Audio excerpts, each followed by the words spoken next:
And thank you, by the way, to the team for being patient. We obviously had a Public Works transportation hearing that ran long until about 7 minutes ago. So I'm going to test how long I can continuously do these. Yeah. Okay. So without further ado, are we ready? Sorry, I should check in. Are we streaming? Are we good?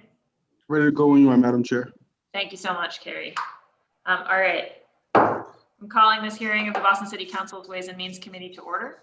For the record, my name is Kenzie Bach. I'm the District 8 City Councilor and also the chair of the Committee on Ways and Means for the Council.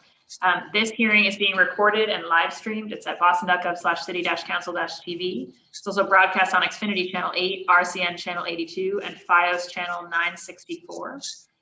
The Council's budget review process encompasses about 35 hearings and working sessions. So it's quite extensive. One second, I think I'm just getting, there we go, got some feedback. You know, we really encourage residents to get involved and come testify. So this is the hearing about DND, the Department of Neighborhood Development, and the Office of Fair Housing and Equity. If you want to testify at this, you can shoot us an email at ccc.wm@boston.gov or go to boston.gov/budget-testify to find out how. You can also see the whole calendar at boston.gov/council-budget. There's a way to upload a video of yourself for a future hearing. You can send us an email again at ccc.wm@boston.gov. You can always tweet at us at #BOSSBudget, BOSBudget. And then we're having 2 dedicated public testimony hearings. So if you're watching this later and evenings are more convenient for you, you can come May 25th at 6 p.m. and testify focused on BPS's budget, or you can come June 3rd at 6 p.m. and testify on any aspect of the budget. So we'd love to hear from you then.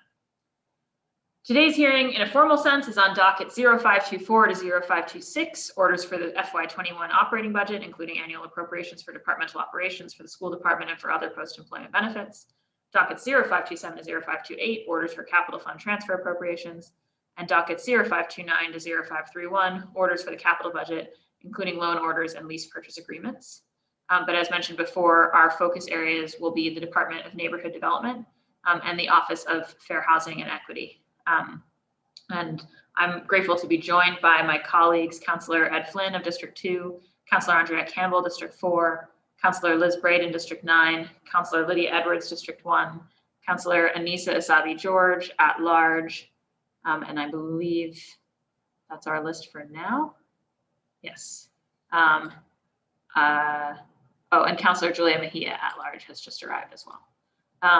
So I think without further ado, I want to pass it over to Chief Dillon. Obviously, we're joined here today by an extensive team from the Department of Neighborhood Development, and like I said, also the Office of Fair Housing and Equity, but I'll allow them to introduce themselves. So Chief Dillon. Great, thank you. Good afternoon, Councilor Bach and members of the Ways and Means Committee, and thank you for the opportunity to testify regarding our fiscal year 22 budget.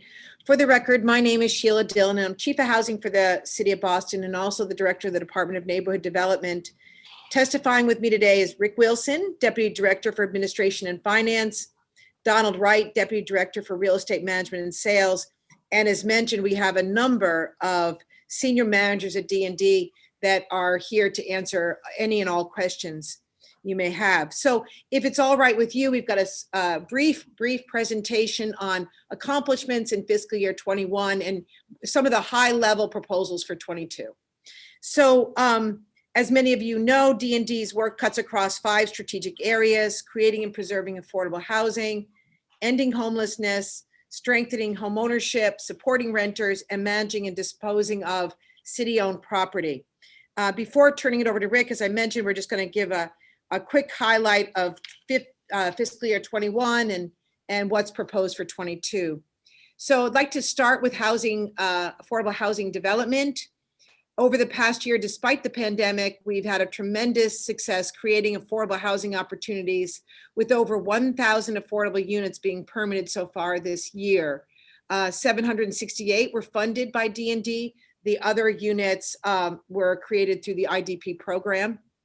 One area we focused on is building supportive housing for our seniors. We hear over and over and over again how important that is. And so we're working very hard on increasing the pipeline. So 262 units is not enough, but it's more than we've had in previous years. So I'm pleased with that. One example is Hearth at Four Corners, and the picture of that is on the screen. It is almost completed, and they're starting to get ready to rent up. Every year too, we issue our housing development funding round. And just a few months ago, because we always want to increase pipeline, we announced $34 million in awards from our fiscal year 21 round, which will create or preserve 841 units across 15 developments, really across almost every neighborhood in the city. We're also working hard to maintain the city's stock of income restricted housing. So this year we preserved over 1,000 affordable units.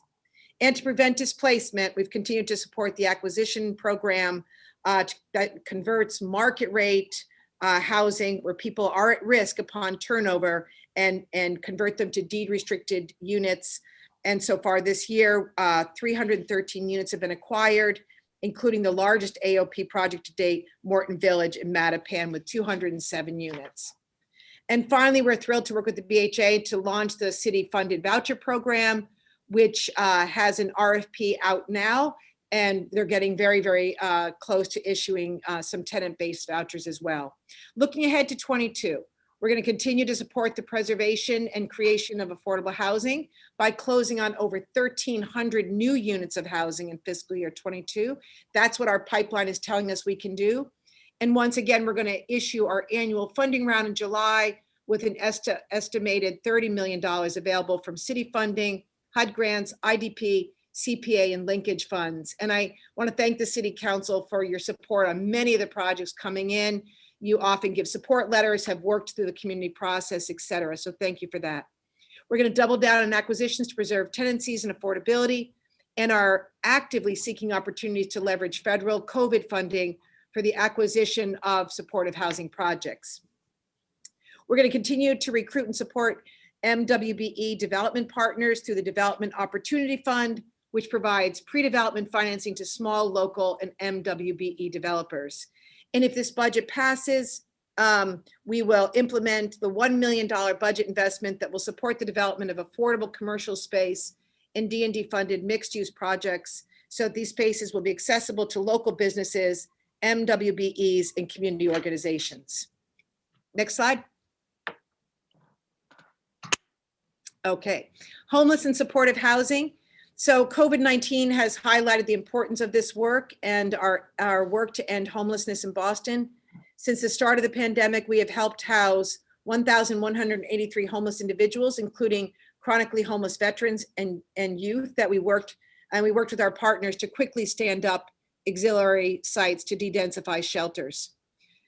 We've also created new units of housing for homeless households, and we have a very robust pipeline of just shy of 500 units that will be completed over the next several years. We've also supported the BHA's effort to house 1,000 low-income Boston public housing families. So we're working with a lot of nonprofits as those families find locations to rent and get the supports they need as they move in. In fiscal year 22, we'll continue to maximize federal COVID relief funding to provide more than 800 supportive housing opportunities to homeless households. We will also be updating, creating, and implementing strategic plans to address homelessness among youth, adults, and families. And we have already begun to work on a plan to address the problem on our streets by getting consultants to work with a lot of the street outreach teams to make their work more impactful. Finally, we're extremely excited to be breaking ground on 2 very large permanent supportive housing projects for homeless individuals in the city. These are the largest supportive housing projects we've ever done in the city of Boston. One is located in JP at 3368 Washington Street, and the other one is located at 140 Clarendon Street in the Back Bay, and the pictures are on the screen. So a lot of very important work in homelessness this year. Slide 5 on home ownership. I think we've all recognized the importance of home ownership in addressing inequalities in housing and wealth in Boston. Over the past year, we've launched several new initiatives to expand access to home ownership. First, working very closely with MHP Fund, we launched the One Plus Boston First Time Homebuyer Program, which provides discounted mortgage rates and enhanced down payment assistance to eligible home buyers. This program has been extremely successful to date. One of the best new programs we have ever launched, with 250 applications processed and 52 homes purchased. 70% of those purchases are by households of color. And then second, working with MAHA, the Massachusetts Affordable Housing Alliance, we established the First Generation Homebuyer Match Savings Program, which currently has 200 participants, 97% of whom are people of color. And that's working with the first generation home buyers in people's families. And third, we're expanding our efforts to promote cooperative ownership as a pathway to home ownership by providing training and education. And we are finalizing a pilot that will provide financial assistance for co-op home ownership. As we roll out these new initiatives, we continue to support home buyers and homeowners. Excuse me, we had 1,700 residents participate in our home buying education programs, and we completed more than 600 home repair projects and 80 senior safe heating systems this year under very, very, difficult and challenging conditions. We also provided 150 homeowners foreclosure prevention counseling, which has been such an important issue to watch, especially as folks have lost their jobs. In fiscal year 22, we'll launch yet another new initiative to address one of the main obstacles to home buying by providing education and financial incentives to low-income residents to improve their credit scores. And we'll expand the One Plus Boston Mortgage Program to more lenders. Of course, we'll continue to help seniors with heating and home repair projects, and we will support homeowners impacted by COVID-19 with foreclosure counseling and accessing mortgage relief. Next slide. Housing stability, another just critical area in this last year as we have dealt with the pandemic. It has been really one of our priorities and one of our largest areas of focus. When the pandemic hit, as you all know all too well, thousands of Boston residents found themselves out of work or their hours were reduced, greatly reduced. In response, working very closely with you, you had a lot to say about this program early on, and I really believe that your suggestions made it a better program. We established the Rental Relief Fund using federal grants and have awarded more than $10 million to date to assist 2,400 households. We've also worked with our nonprofit partners to help nearly 5,000 renters with eviction prevention services, legal assistance, and housing search over the past year. We've implemented virtual legal clinics and walk-in hours so that tenants could continue accessing the services they needed. And in the midst of all of this, we worked to pass the Housing Stabilization Notification Act and the Condo and Cooperative Conversion Ordinance. We want to thank the council for your support for these important measures. Looking ahead, as the eviction moratorium and emergency declaration come to an end, we are concerned, most certainly, as you all are. And we're going to just redouble our efforts to support tenants with rental relief, for which we've set aside $50 million, mediation, and legal services.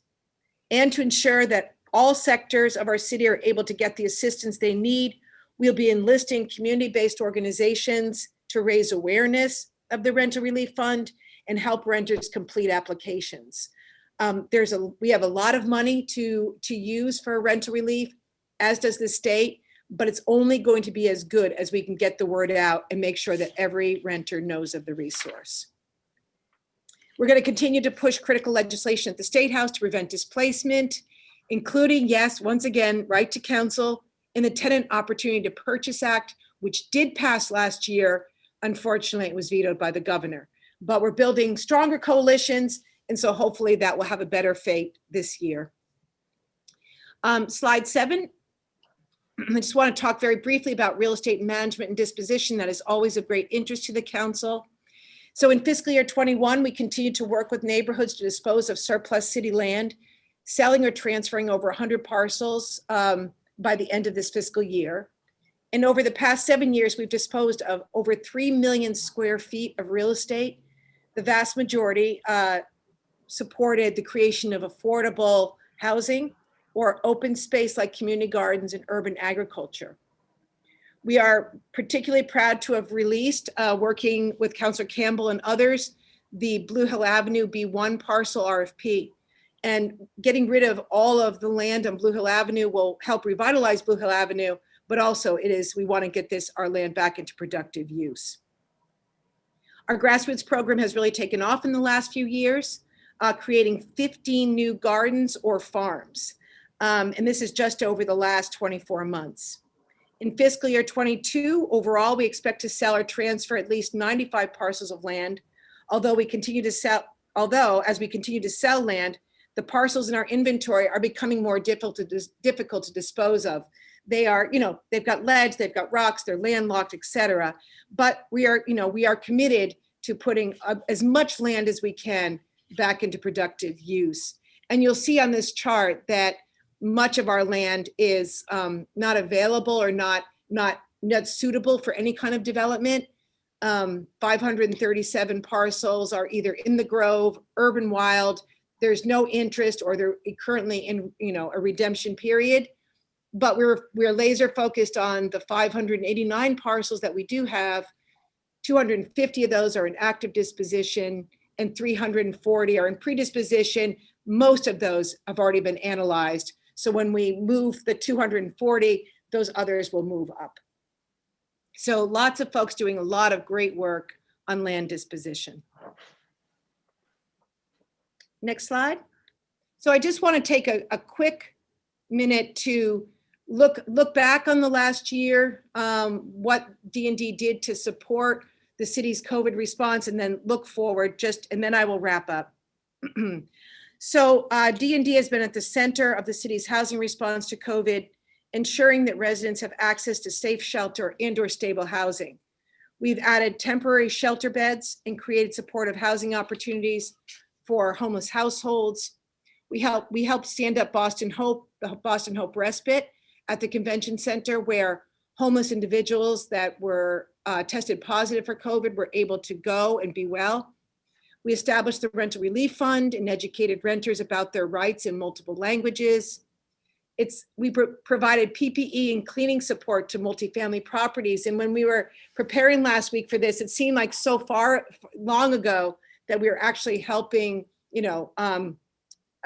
congested housing sites or SRO sites, getting them masks and cleaning supplies, et cetera. But that's what was happening in the first several months.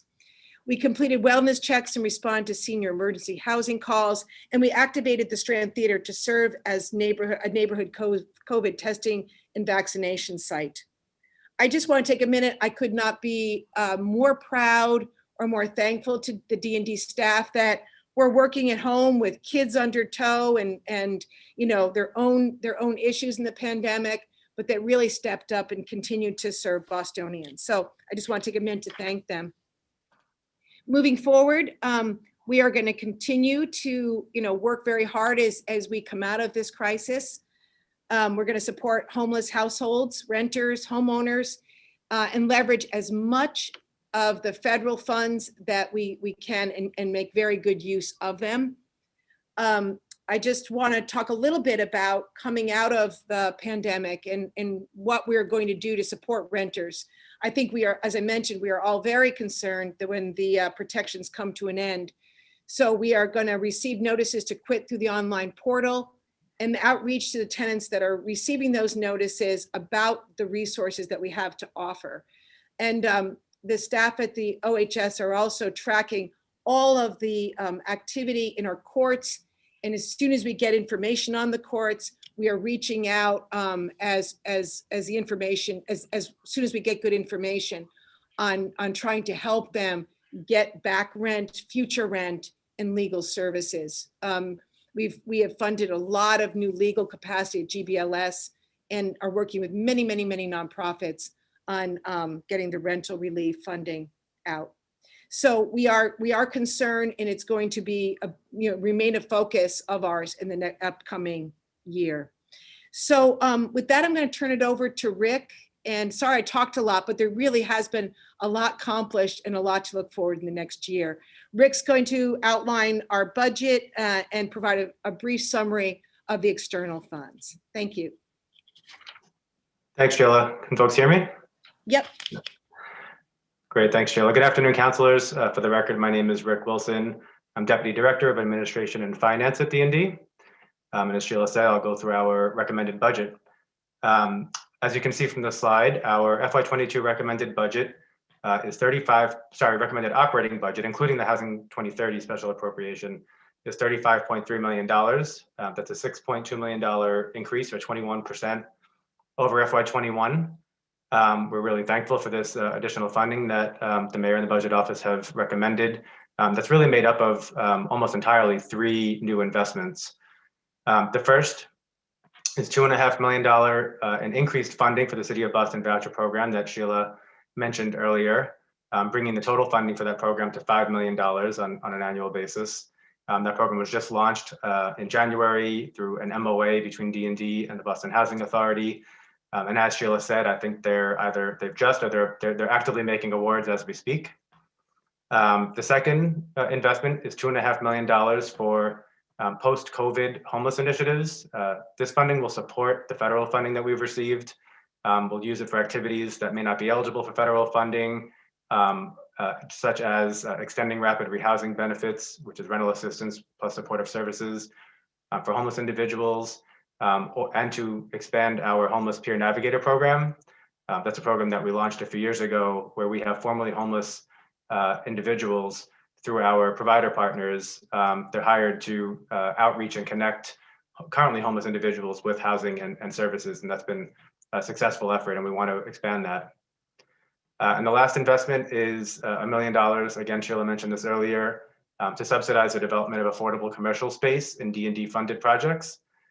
This is an activity there's not a lot of subsidy financing out there for this activity, and we want to put this funding in place so that developers can turn around and offer that space and make it affordable to small businesses, MWBEs, nonprofits. So we think this is a really great investment, and we're looking forward to implementing it. And that's really it for the operating budget. Those are the major changes, not much else going on. I'll talk for a second about the capital budget.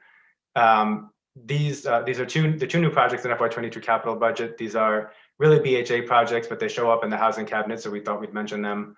The first is $5 million for upgrades at the elderly and disabled public housing sites listed here at various BHA communities. And the second is $19 million for phase 3 of the Orient Heights BHA development in East Boston. And if you have questions about those, we're happy to take them back and get answers to you from the BHA.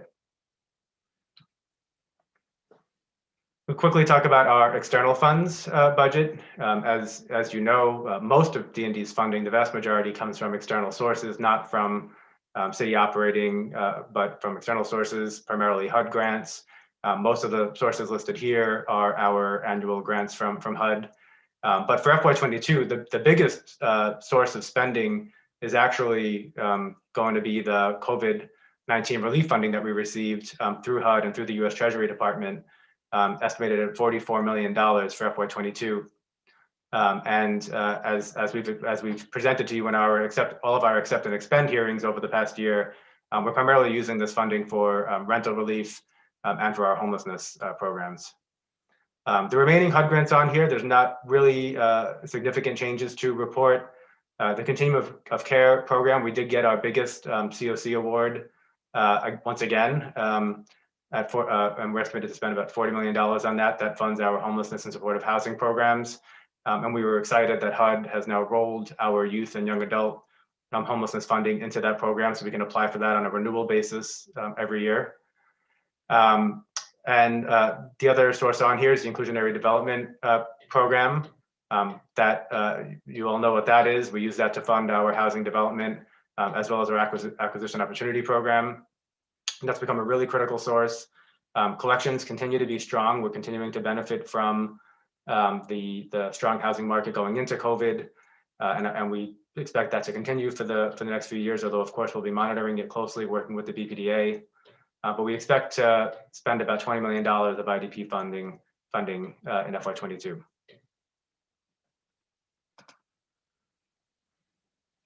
I wanted to mention some other city sources. These aren't technically in our budget, but they've become really critical for our programs. So I thought it was worth mentioning, and we really appreciate the City Council and the Community Preservation Commission and the Neighborhood Housing Trust, your support for our programs. CPA has been in place now for a few years, and it's been a huge important source for us. $14.6 million awarded in the current year for housing and community garden open space projects.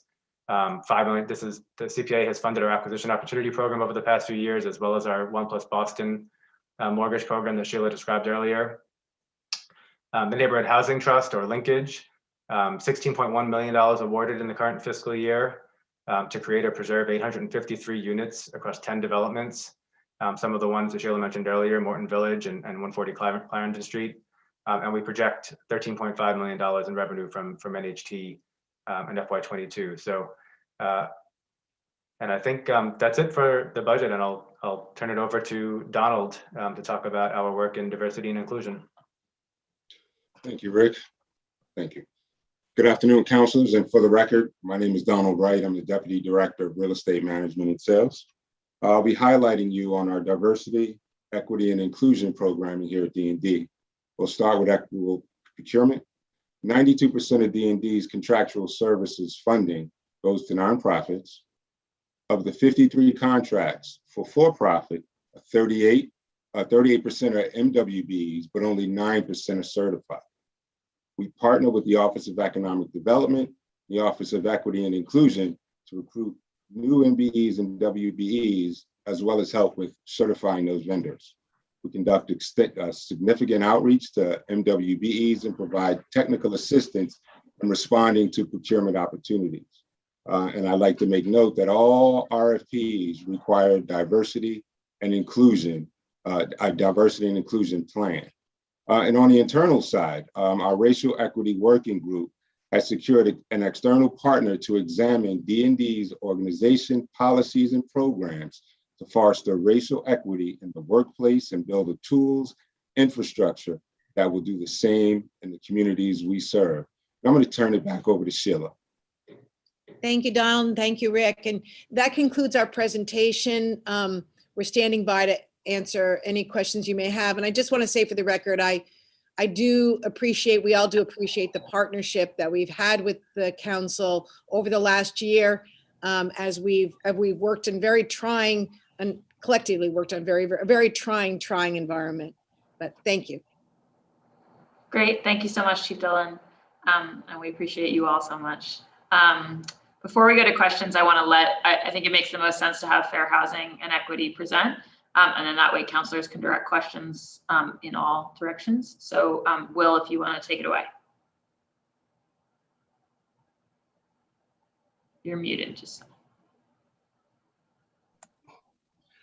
Good afternoon, councilors. Good afternoon, everyone. Thank you for having us here. Will Onoha, I'm the Executive Director of the Office of Fair Housing and Equity. And while we do not have a presentation, DND definitely showed us up. We do not have a PowerPoint presentation.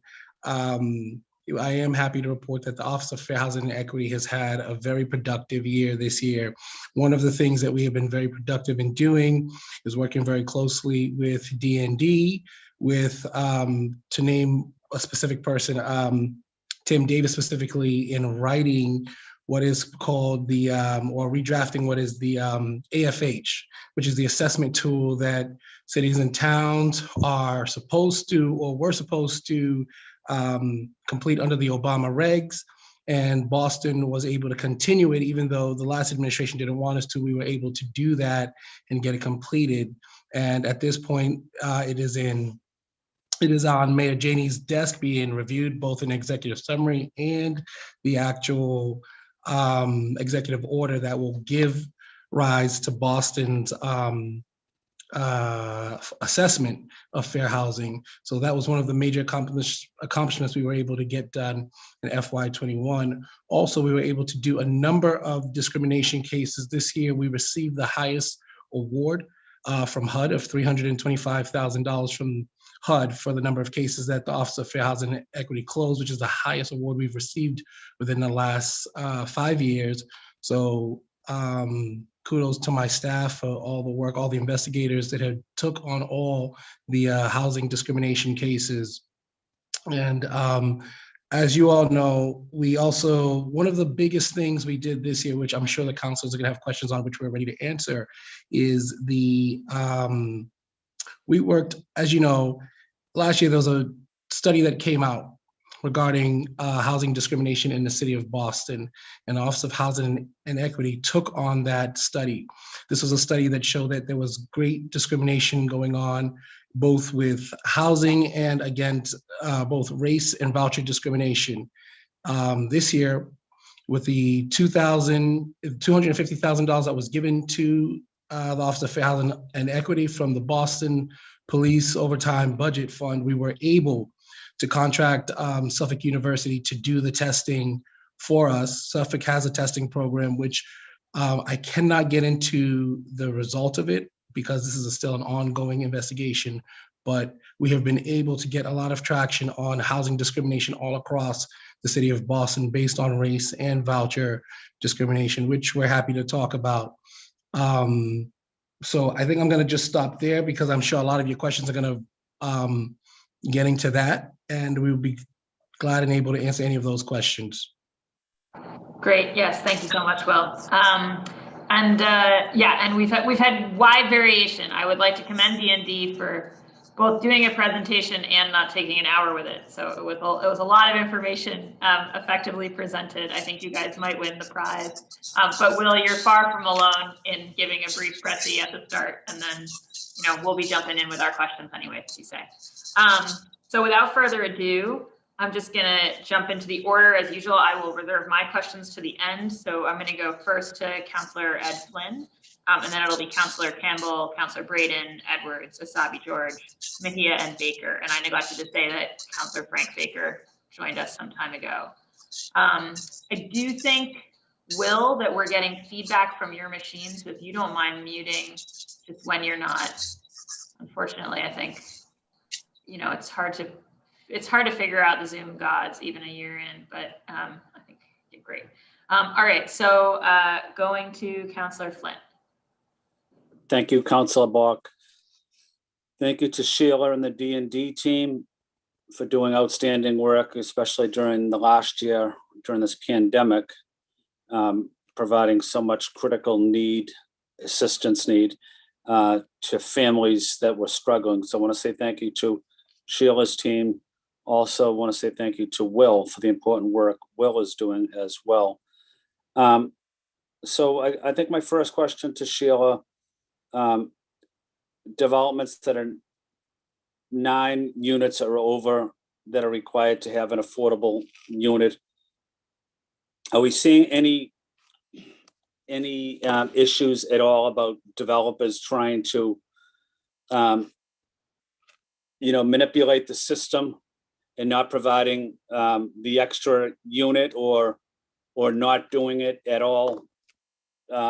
We saw a couple cases several years ago in South Boston, but I know you agree with me, Sheila, we have zero tolerance for anyone that tries to play games like that, but just want to know, have we seen anything recently on that issue? That's a very good question. So it's 10 units, Councillor, and I just want to thank Councillor Edwards and Bach for having a hearing on inclusionary development. And we heard that we should be looking at a lower threshold, and we are talking about that internally, and we'll have something maybe to discuss soon with you.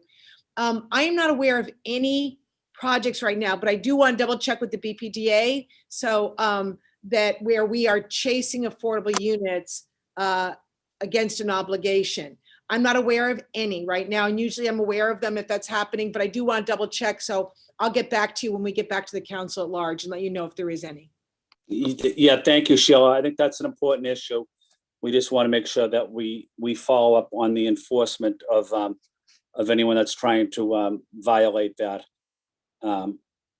My second question is, Sheila, And I know you've been very responsive and working with me on trying to get as much affordable housing as we can in Chinatown. Sheila, with all the development taking place in and around Chinatown, what are we doing, or how are we doing going forward to make sure that the affordable housing units stay in the community, stay in Chinatown, stay in this proud immigrant community?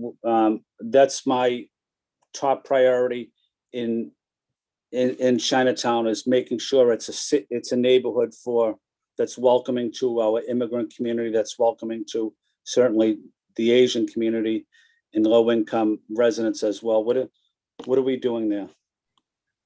As you know, I share that with you.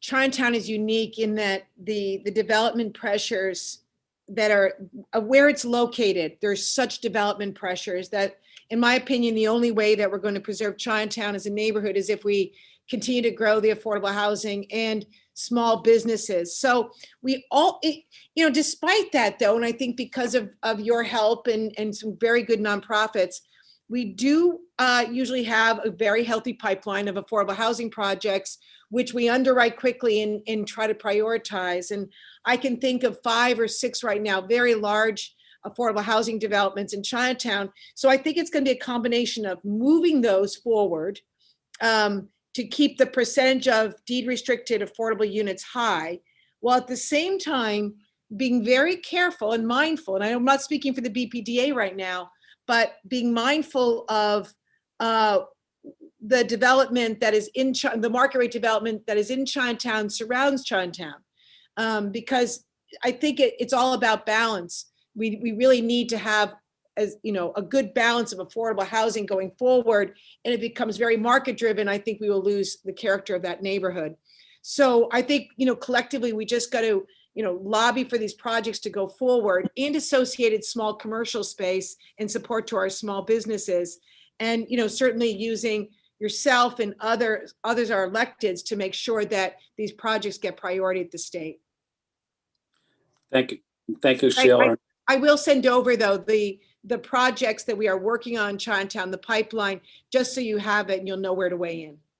Yeah, that would be helpful, Sheila. I'd be interested in getting that. We work together on a lot of issues, including small businesses that are owned by women, communities of color in Chinatown. Just with the pandemic now being over and the economy moving forward somewhat, prices are going up. What type of assistance are we able to provide women-owned or Asian-owned and immigrant-owned companies in Chinatown that we want to keep them there and not have someone push them out because someone else has more money to bring in another business? I'm good. I know that the Office of Economic Development is working with many of the Chinatown businesses, so I will defer to them, but I will have Midori reach out to you, because I know there's a lot of work going on right now in Chinatown. They've been particularly hard hit in the pandemic. Yeah, thank you, Sheila. And again, your team has been excellent during the pandemic and helping so many people, not just in my district, but across the city. So I want to say thank you to the DND team. Hey, Will, how you doing, Will? Good, Counselor. How are you, sir? Good. Thank you for the work you're doing, Will. Will, in your capacity, in your leadership role, are you seeing any discrimination taking place in housing as it relates to our immigrant neighbors? I know there's an ongoing study, but what type of impact has COVID-19 had on discrimination against immigrant residents that want to go into housing? Are we seeing any type of uptick of discrimination towards them? Yes, Counselor, we're definitely seeing a lot of discrimination towards immigrants, but our focus has been, as you know, on either race and voucher discrimination. And of course, immigrants definitely fall into race. So without going too much into the investigation, because it's ongoing, we've been able to test a number of landlords, real estate brokers, development buildings all throughout the city of Boston, just about every neighborhood, and we're still testing. And one of the things that we will do in September, when our first round of testing is done, we are going to provide, just to be clear, we're going to provide the city council with a report, a full drafted report on our findings, broken down by council districts. So you'll see which neighborhoods, you'll see the buildings, you'll see what we're even going to list the bad actors, if you will. It's also important for you to know that we're also doing this in conjunction with the Attorney General's office. For bigger landlords or bigger real estate folks, they will be prosecuting. We're turning those over to the Attorney General's office for prosecutorial action, while our agency goes after them through the means that are given to us for enforcement. That's good to hear. Will, as you know, it's been a difficult year for everybody, including or especially the Asian community. You know, if an Asian resident has a voucher for housing, and, you know, many people racistly, you know, associated them with COVID-19, but if they had a Section 8 housing voucher, you know, I'm sure those numbers would be going up in terms of the discrimination towards Asians. Are we looking also at that issue and what impact maybe the pandemic has played on the increase of discrimination towards the Asian community also? Yes, absolutely. The Asian community is one of our major focuses. As you know, Counselor, we know that the AAPI community has been affected by COVID-19 in so many different ways, particularly in discrimination has gone up against the AAPI community. So the short answer to your question is yes. And some of our testers definitely revolve around the Asian American or Pacific Islander community. So will you also— Or testing, sorry. After this is over, after that study is over or investigations are over, but are you having recommendations on how the city of Boston is able to better deal with helping people not be a victim of discrimination? Are you coming out with recommendations as well? Not only will we have recommendations, we're also seeking enforcement. And by enforcement, we are bringing in the bad actors before the Boston Fair Housing Commission, and basically prosecute them before the Boston Fair Housing Commission. They're going to be given sanctions. They're going to be given civil penalties, damages, compensatory damages, that kind of a thing. So we're seeking serious enforcement. And on top of that, there's an educational component, which we will also recommend that they do, that we do the teaching. We would recommend them to classes where they have to take classes as part of settlement agreements to receive discriminatory training or fair housing training, as you call it. Okay, no, that's good, Will. That's good information to know. I'll continue working with you on that. I have great respect for the role your team plays in the city. It's critical. I probably think we need to see about increasing the budget. You guys play a critical role in Boston, but you know, having more investigators investigating these outrageous discrimination related issues is important. But having said that, I just want to say thank you to Sheila, say thank you to Will and all the people that are on this call for the important work that you guys are doing. Thank you, Councilor Buck. Great. Thank you so much, Councilor Flynn. Councilor Braden? Thank you, Madam Chair. I want to thank Sheila and all her team for the great work that they do, and especially for your support on 6 Quint Ave project in Alston. it's going to be a very important piece of the puzzle in providing housing, affordable housing for some of our most vulnerable residents. I had a few questions. In terms of, there's a project, and I think I raised this earlier, but I'm not getting any satisfaction. We had, and it predates my tenure. 1047 Commonwealth Ave is a building with SROs.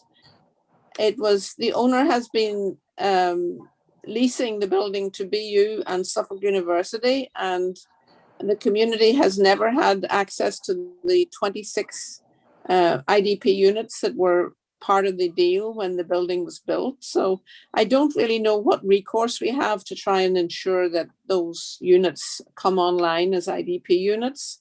I see that the building is being leased at market rate for the fall.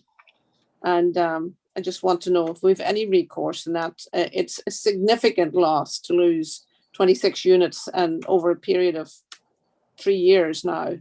So anything we can do to redress that situation.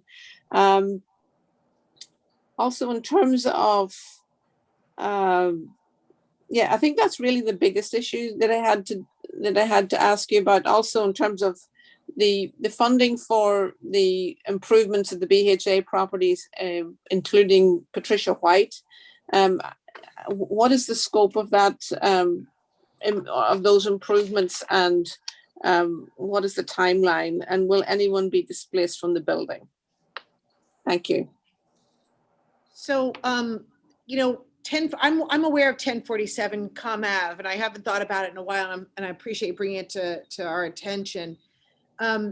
My crude understanding is that BU was no longer leasing it, or was not going to lease it, right? They were using it as swing space.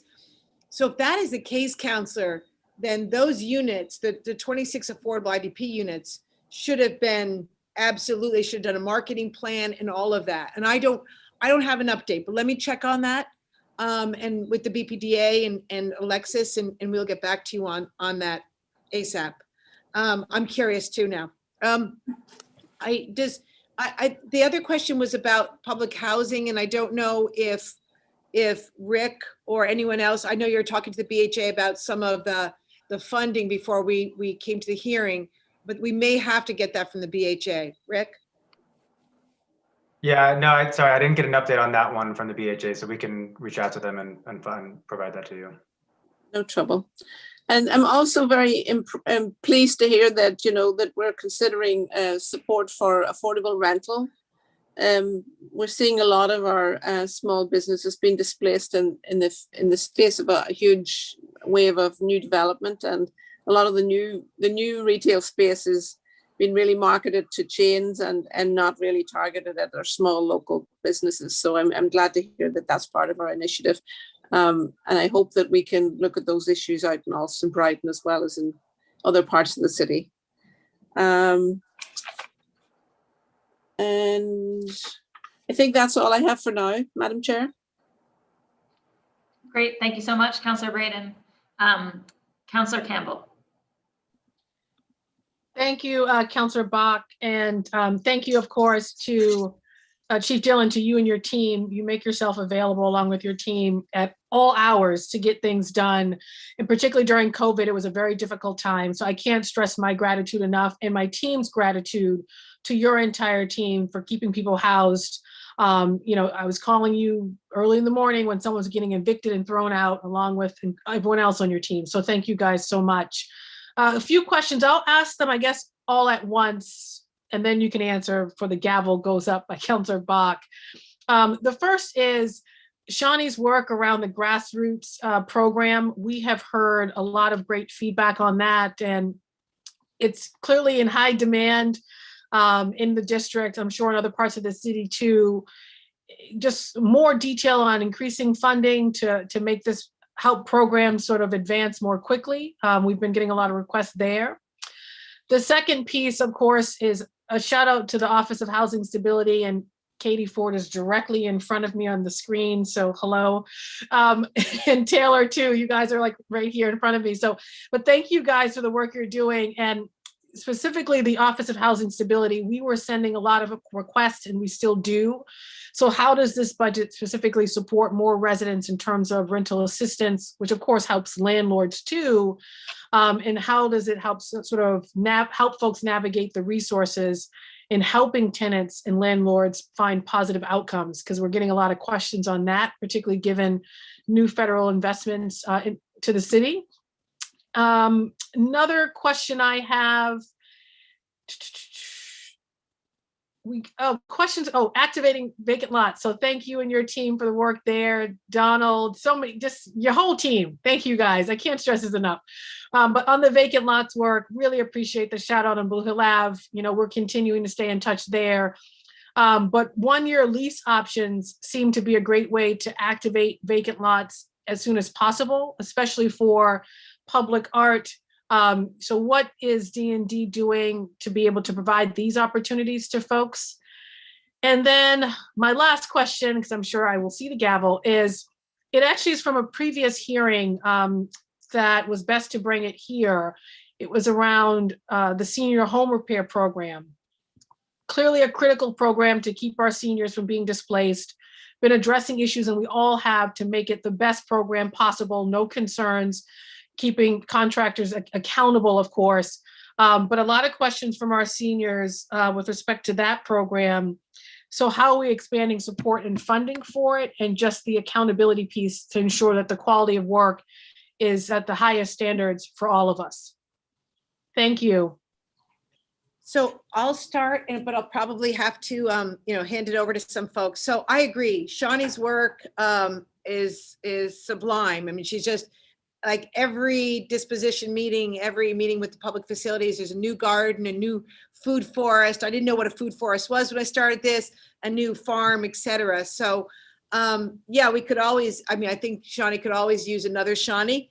But we've been a little hesitant in the COVID budget to ask for additional staff, but if the city council sees fit to push for that, But yeah, Shawnee's been fabulous. But we are looking to see how we can support her work and get her some supports internally. That's good to know. So thank you for that. I think I'll defer to Taylor or Katie Ford about getting the word out. I agree, especially with small landlords. Like I said earlier, our response to COVID and people needing help with rent, we've got the resources. Now it's all about messaging and getting the word out. So I don't know if Taylor or Katie have anything you really want to outline there. I'm handing Taylor, Katie. So, yeah, I'm gonna give things over to Katie Ford to talk about OHS in terms of the many ways in which they're really trying to work with tenants and landlords to get this assistance out. Yep, great, thank you so much. So we work with Volunteer Lawyer Project, which helps landlords as far as getting assistance legally. So we have a clinic every Tuesday evening with landlords and tenants, getting them legal assistance. Anyone who calls our hotline gets a lawyer. So when they're in court, they receive assistance, which is great, which has really helped keep the evictions down. Right now, there's been 1,400 evictions filed in the city of Boston and a little over 100 executions issued. So actually 113 people ordered to leave their homes. So that's about 1%, which we're, we don't want those 113 people to leave their homes, but we want to make sure to just recognize those numbers and all the hard work that's going on at OHS, because statewide over 2,000 people have been ordered to leave their home, but in the city of Boston, 113. So we're really proud of those numbers because of the hard work of our staff. And that's because we've also been working with landlords. We've made sure that they understand the assistance that's available to them and what it means when they accept our funding and when they accept the state funding. It's really important that they understand that these resources are available and to be patient and accept the funding, especially with the state of emergency being lifted shortly, which was unexpected. And so we are continuing to work with those landlords, because if they don't accept the money, they're not going to get it and people will not stay housed. And the number one thing that we want to make sure that landlords are doing too, and that people understand, is that when landlords do not accept the money, we now have in our rental relief program that we will pay tenants directly and that they will sign off. They will promise us that they will pay that money to their landlord. And that's been really helpful as well. So another way that we also get the information out is through city councilors like you, all the city councilors on the call. All the counselors have been so helpful to our office getting information out to landlords. We've had just different meetings with people. I know that you all know landlords who are willing to accept tenants when we give them this funding, when we say, hey, we have $15,000 we can give a tenant. And then, every counselor's office has picked up the ball and run with it and said, you know what, we know a landlord in our district who needs a tenant. And so that's been really helpful. So continuing to get the word out that way, but also just by advertising, whatever we can do to think of to get the word out. We are trying. I think we're teaming up with the state now. There's going to be advertisements at the train stations. So we're piggybacking off of their advertisements. We really, or any language barriers that people may have, we're trying to get the word out that way. But small landlords are the ones that we want to help. The state has a program for subsidized landlords. So they're in good shape. And it's the small landlords that we want to know about this program. And they're the ones who've been patient throughout this time. They're the ones who have not been filing the eviction complaints, and they're the ones that we want to reward with this money first. So thank you for the comments, and Thank you. pass it on. I don't remember what your last question was, but I think if I could, just on the senior home repair, because it's so important, I'd like to have Maureen just address that. And I know she's been working very closely with your office, counselor. Yes, thank you so Thank much, you. Maureen. Hi, Councilor Campbell. Yes, so that great question. Thank you for bringing that up. Just to frame it a little bit, during COVID, we didn't go into seniors' homes because of obviously the situation, but we still were able to and did answer over 150 311 requests for help, emergency requests for help from seniors, and did 80 seniors save programs, so replacing heating systems because they weren't working or they were about to fail. And we just, went into the basement without the senior being physically close. So we have continued to work with seniors over COVID and answered many of their emergency calls. To your point around contractor quality of work, that's one of our main concerns as well.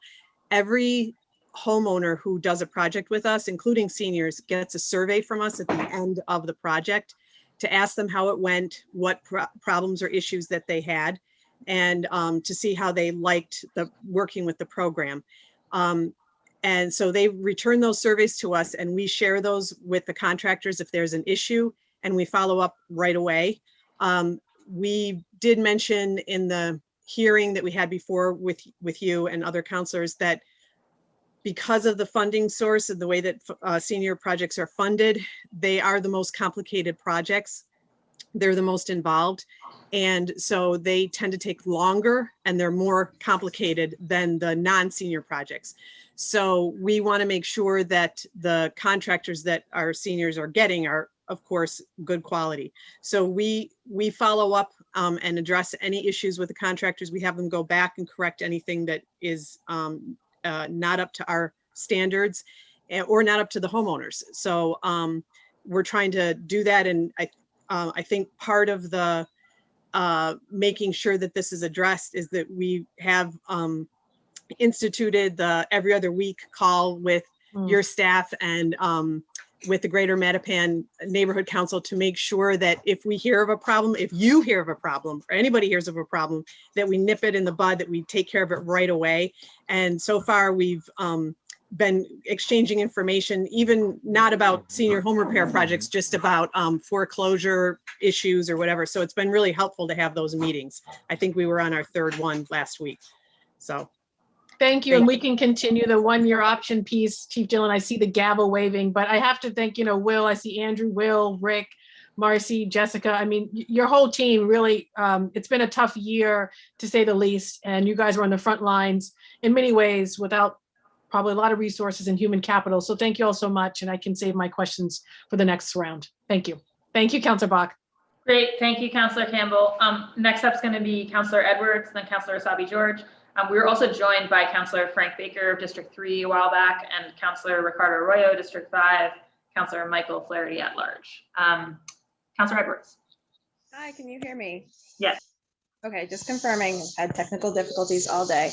First of all, I mean, I would normally just go through and name everybody who's been so great from your departments, but I've been one of the few city councilors who've been great, been blessed to work with you as a colleague, and then also now to work with you as a counselor. So I just want to thank all of DND, honestly, for your efforts, your work, and your dedication. I know what you have had to do in the last year, and doing it from your homes, doing it, trying to balance your own lives and your own kids, doing all of that. I just want to say thank you. And the love and the appreciation also goes out to you, Will. I know that you had to work a great deal as well. I just to my these are my former homies from DND, so I do have a certain bias. Can't help it. But I do want to just follow up then. My questions are more update questions, and then and where we're going. I really appreciate you, Sheila, really dedicating kind of what 2022 looks like. But before we go there, I do want to know what, during the State of the City 2019, maybe no, it's 2020. Mayor Walsh at the time said that the city was going to have $500 million dedicated to housing. I don't even know if that number is relevant anymore. It would be great to know what the new number is. I know we have federal infrastructure and federal investment in levels that we never did before. We unfortunately did not get the transfer fee done. We do have, I don't know if we're selling the garage to pay for. And I do know that the $100 million though, for, I think that included BHA, Bunker Hill, and other bonding is moving along. So if that's one big bucket, if someone can tell me what we're doing with our big bucket housing plan, which was about $500 million last time we checked. And again, it may have just been, set it on fire because no one saw the pandemic. No one saw how we were going to have to redirect. And I can accept that too. I just really want the update. On the housing voucher program, beyond excited that the RFP is out. I just want to make sure I'm clear again. It is going to be really helping to fill in the gaps of people who are in or on public housing right now, forms of aid, but helping to fill in the gap just make sure I'm clear about that. Where is it going? And it's about 500 of them, 500 vouchers. That's another quick question I have. And then I wanted to ask, I've had two constituents be in this situation, which is they're divorcing. It's a contentious divorce. There is not a restraining order. And each time they went to go look for housing, they had to include their spouse or their partner, and that income, and that's what they were told. Not by you, but that's their understanding on the form. And so if you looked at their taxes, they are still filing joint, okay? And so she's trying to leave him. He is abusive. They don't have the divorce yet. Do our policies really put them in a position where they are stuck because they have to include their spouse, and then they end up in a larger rent? So help me understand how to navigate a person who's divorcing, not yet divorced. And then I want to give a shout out. Thank you so much for the work on TOPA. Yes, you got it to the governor's desk. I want to give a shout out to the Homes Act too. I know you guys were supportive of that. Both got through. And then I wanted to go to IDP and linkage. I know we're in talks and we had a good hearing, and we're going to continue to have a good hearing about what it looks like to reform both of those systems. So I'm just saying we're on it. You guys are on it, but I think we all agree they're going to be changing, need to change. Okay. And then finally to Will, Will and DND, I think this is the two-part question. We had this really good conversation about discrimination in housing and using credit in our own affordable housing lotteries. And I think we were going to get back to that, whether we still looked at if they had bad credit and were no longer then deemed eligible for our lotteries for affordable units. I know ultimately we didn't get credit discrimination into our Human Rights Commission law. We didn't get that as a, protected class, but we did think reforming all of our city policies that people's credit shouldn't hurt them on at least affordable housing. That's a lot, I know, but I just, again, a lot of this is not, we've had a lot of these conversations where we go back and forth, and we'll continue to have those hearings, so no need to repeat them. This is just the kind of update. So thanks, guys. So Rick, can you take the first question, because I think you've got the handle on the federal funds. And you're right, there was a very large announcement made. It was based on the transfer tax passing. It didn't pass. But I think, Rick, can you take that first one? Yeah. The announcement was $500 million over 5 years. And I think, I want to say something like half of that was expected to come from the transfer tax. So obviously that has not come to fruition. Another significant portion was from the Lafayette Garage, and we did issue the RFP, and we are actually evaluating that right now. We did get responses back to the RFP, and we're evaluating that right now. The remainder was from increased city investment, which has largely come true from the city voucher program and additional funding for down payment assistance and homelessness. I haven't kind of done the math and reconciled to see if we met, but I'm pretty sure we're at or close to, or maybe even above what was anticipated or expected out of that plan. But yeah, I mean, obviously, COVID kind of threw everything for a loop. On the flip side, we did get, I think, something like $140 million in federal funding, one-time federal funding for COVID. It has to be kind of COVID related, either mitigating COVID or responding to COVID or recovering from COVID. But the rules for that have continued to get kind of loosened to allow us to use it more broadly, which we were excited to see. So that's, I don't know if that's where we are. It might be helpful, Rick, to get over to the counselor, just, it's in here, but it's it's a little hard to pull out, like what we have now, the federal money, what we just project out the next couple of years. So there's a lot, Counselor Edwards. So IDP linkage, you're absolutely right. We did make, as you know, some improvements to linkage, but the idea was that we were going to look at it again after the pandemic was a little behind us.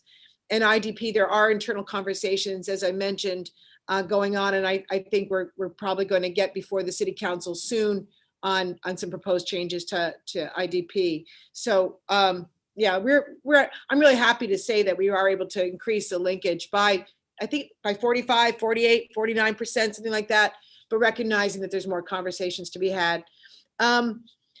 Vouchers. Your question was about the first 250. I think I know, but I don't know if Jessica is closer to this than I am, but if she can't answer it, I can. Sorry, the first voucher RFP? Well, the voucher RFPs, how selection being handled for those vouchers? Yeah, I mean, I can answer loosely. We probably should get back to you because BHA is the lead on that, but certainly on any projects that are for trying to make subsidized housing that we already have funding in more affordable to extremely low income tenants, we are consulting with the VHA, and that has been a really great process of consultation and really making sure that we're pushing the resources as far as we can. And then we probably should get you a little bit more specific information about who's on the BHA review team. Okay, great. Credit's it's becoming a big issue, and I know we are taking this up just as a barrier to home ownership, but it's also, as you know, it's a barrier to renting an apartment too. I know that in all of our language, we have, and you've probably seen it, Counselor, we have language that, people shouldn't be, it shouldn't be used as a barrier. It shouldn't be used as a way to not allow someone to rent an apartment.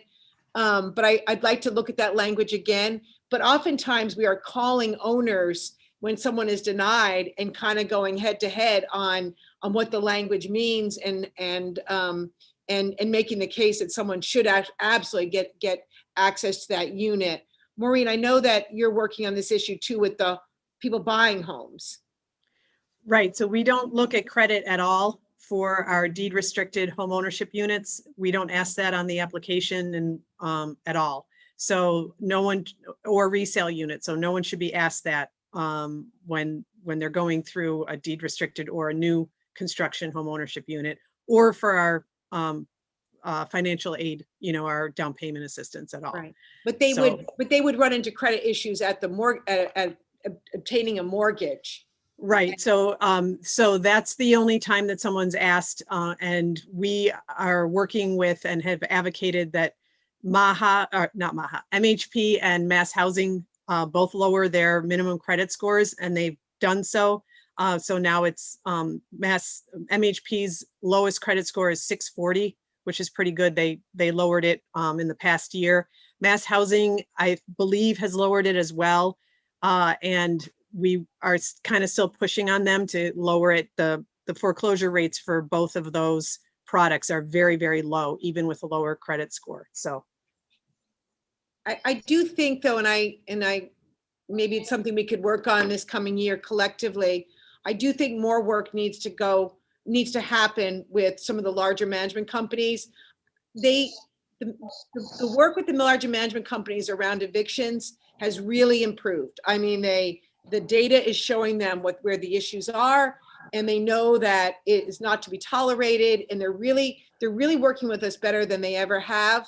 I do still think there's barriers to getting access to some of those units, especially inclusionary development units, if they're in a market rate development and they're used to seeing a certain credit score and a certain asset limit, et cetera, et cetera. So I really do think we could work on that. I think we do need to tighten that language up and the practice up. And just on the, there was a DV or divorcing. I don't know if you just want me to follow directly up with you, Katie. I saw you nodding, or someone I can send her directly to you. That's her understanding. She's getting higher rents because she has to include his income because she is him. They file jointly. If she brings her in her taxes, she's leaving him and she feels stuck. Yeah, we just had a case with this with the state rep's office, and we just showed them the docket filed at Suffolk, and they were able to only count the one spouse's income because of the docket, showing the court docket. So I'm really confused by this. Please send them to me. Yeah. Okay, that's fine. And I just also, I know you guys are in transition too and looking for leadership or are finding leadership at OHS, because I saw Dominique's over at the Office of Equity. So I just wish you well. And I hope that as you continue, the office has grown so much. I've seen it just, of course, it's something I'm a little biased for, and I'm glad it's going to stay and its mission's going to stay, and it's the way it's moving creatively. I hope there's still a relationship, a legal one. And I saw you're working with VLP, you're working with the courts. Those things are all great. I think you have a unique, incredible gift in this office, and to see it flourish and grow is a big deal. So I'd love to check in about how it's going to continue to grow and how we can support you as a city council. Thank you. Great. Thank you so much, Councilor Edwards. Next up is, and I should just say my office has also been doing some research since we last all talked about the credit front, and we've talked to Tim Davis a bit, who's not here right now, about that. So I think we've got some work on that coming soon, and agree. Yeah. The fact that I can't rattle off a really tight answer says to me that there's different policies and different programs, and different management companies do it differently. I think we probably do need to come together and talk about best practices. Yeah, and I think there are some things that have been done elsewhere that we can copy, and it's dependent on it. There's a few different types of situations. It has to be customized, but yes.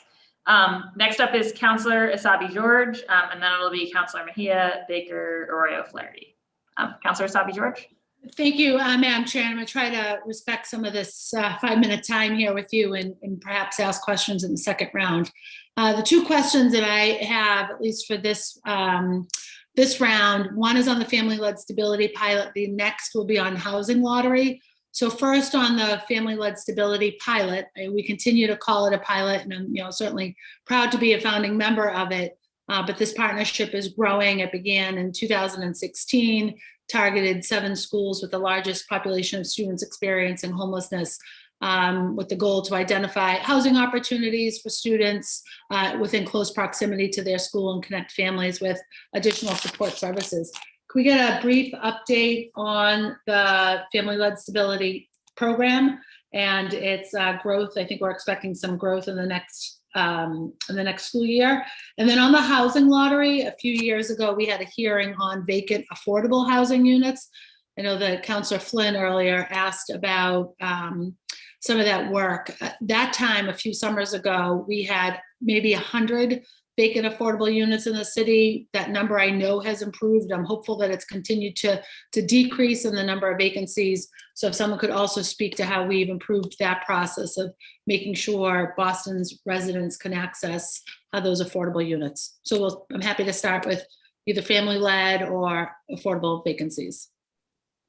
I can, I'll flip it, but we'll hopefully get you the answers that you're asking for. So as of right now, Counselor, there are 59 vacant affordable units that are in the inclusionary development program or in our lot or our D&D programs as well. And 39%, sorry, not 39 of those 59 are in one development because the community has asked that we explore modifying the housing resource. The developer was meeting their obligation. It's in Councillor Flynn's district. They were meeting their obligation by they bought some SROs, and now the community is saying that they might want to see the same square footage, but the units to be enlarged and have more families. So those are kind of on hold for a discussion. So I'd say there's 20 vacant units as of the report that I got yesterday. So there's been a real concentrated effort to, move these forward. The delay oftentimes is with the developer not doing what they should be doing. And if you want the list, we can certainly get you that list. But I was reading most of them this morning. It seems like we're waiting for something from the developer, et cetera. Rick, I don't know if you have anything you want to add to that. He oversees the person who does. Yeah, no, I would say, yeah, I think it's like, including that project that you mentioned, Sheila, it's 6 total projects with that make up those 20 units. So it's not a lot, not a lot of projects, and they almost all of them had something unique about them. There was a project change. It went from rental to ownership or vice versa, or some other kind of issue that, as Sheila mentioned, requires us to work with BPDA on, and we're doing that. And then there's this 139 unit project that is, going to take a little more work. And the family-led stability, right? The last meeting that I attended, Counselor, there was conversations about expanding the family-led stability pilot to include a significant number of additional schools. I want to say like 8. I don't have notes in front of me for that. I wanted to pull together the nonprofits and the BPS to talk about that along with the BHA, because I want them to expand the program if there are resources. I know that the BHA is thinking of using some of the new vouchers to support homeless families like they were able to last year, which was, as we all agree, was just a wonderful initiative. I just don't want nonprofits to go into schools and say, we've got resources if they're not there. If they're going in, I want them to say they've got resources. So I think we got to finalize the number of this first round of vouchers that would be available for families, and we are the BHA, and I'm sure they're going to have a hearing with you all as well. They are getting 480 vouchers to be used for individuals and families that are homeless. So we now have the city voucher program, which is terrific, and we do have some new vouchers coming from the feds in response to COVID. I just want to make sure before we announce expansions that we make sure that we've got the resources so families are not, misled that there's resources where there may not be enough. So I can get back to you with the number. I just want to have this internal meeting before we land on a number of expansions. Great, appreciate that, and appreciate all the work that we've been able to do in partnership, especially around the Special Commission to End Family Homelessness. I know that we're getting close to hiring an individual to oversee that work, and certainly work in partnership between the administration, my office, and providers and those with lived experiences. Thank you, Madam Chair. I'll save my other questions for the next round. Thanks, Chief Dillon. Thanks, Chair King. Great. Thank you, Councillor Asabi George. Before I even had to raise the gavel, modeling great behavior. Councillor Julia Mejia, and then it'll be Baker Arroyo Flaherty. Councillor Mejia? Yeah, so first let me just start off by thanking Chief Dillon and her amazing team. My goodness, you guys always respond to all of our emails and constituent concerns and do so in such a timely fashion. It just feels so good to know that you all are part of the team and working so hard on behalf of so many people who are really nervous and scared and or just concerned about things that are happening. So I just wanted to say thank you so very much to you, Chief Dillon, and your entire squad for just always just being so amazing. So thank you. So I just have a few questions. You know, we've heard, and I think Kate Bennett from BHA was also, I don't know if she's on this call, but she's a rock star too.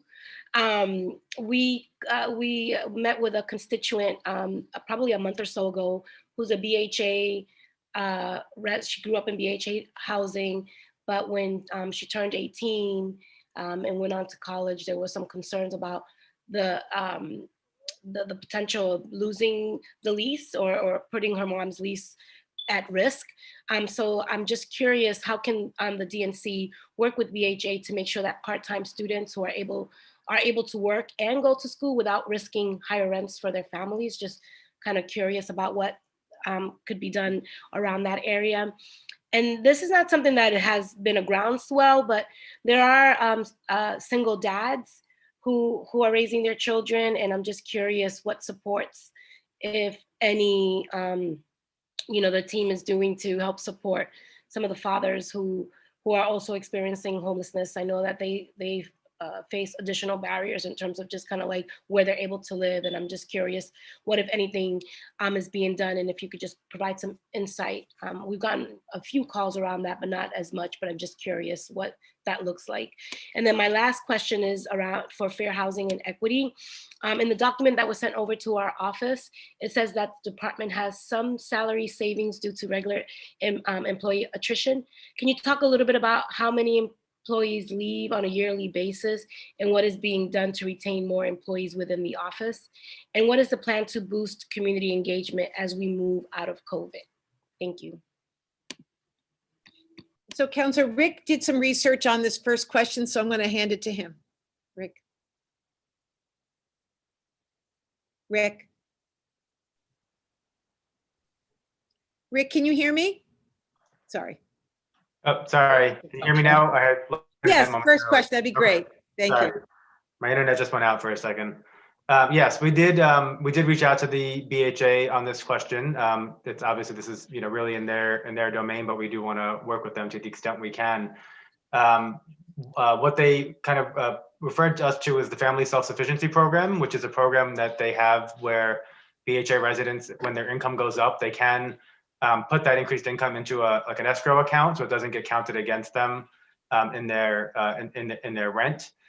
So that they did mention that as a potential solution for this problem. There are also ways where certain types of income can be excluded from the rent calculations, but I think and I think Councillor Bach knows this pretty well. We discussed this at one of our recent hearings. That it does depend on the type of voucher, and there's only so much flexibility we can offer depending on whether it's the type of voucher that it is. If you want more details, I think it's probably best that we can get a more clear answer from the BHA. But that is some of the information that they provided to us. But there is an avenue, it sounds like. Yeah. That's good. You raised single dads that are homeless or have housing challenges. You're right. Sometimes it's harder for single dads with kids if they're homeless to enter family shelters because there's a male or they have older teenage sons and they don't always offer to put those families up in scattered sites. So we've seen that as well. Sometimes we really have to advocate at the state.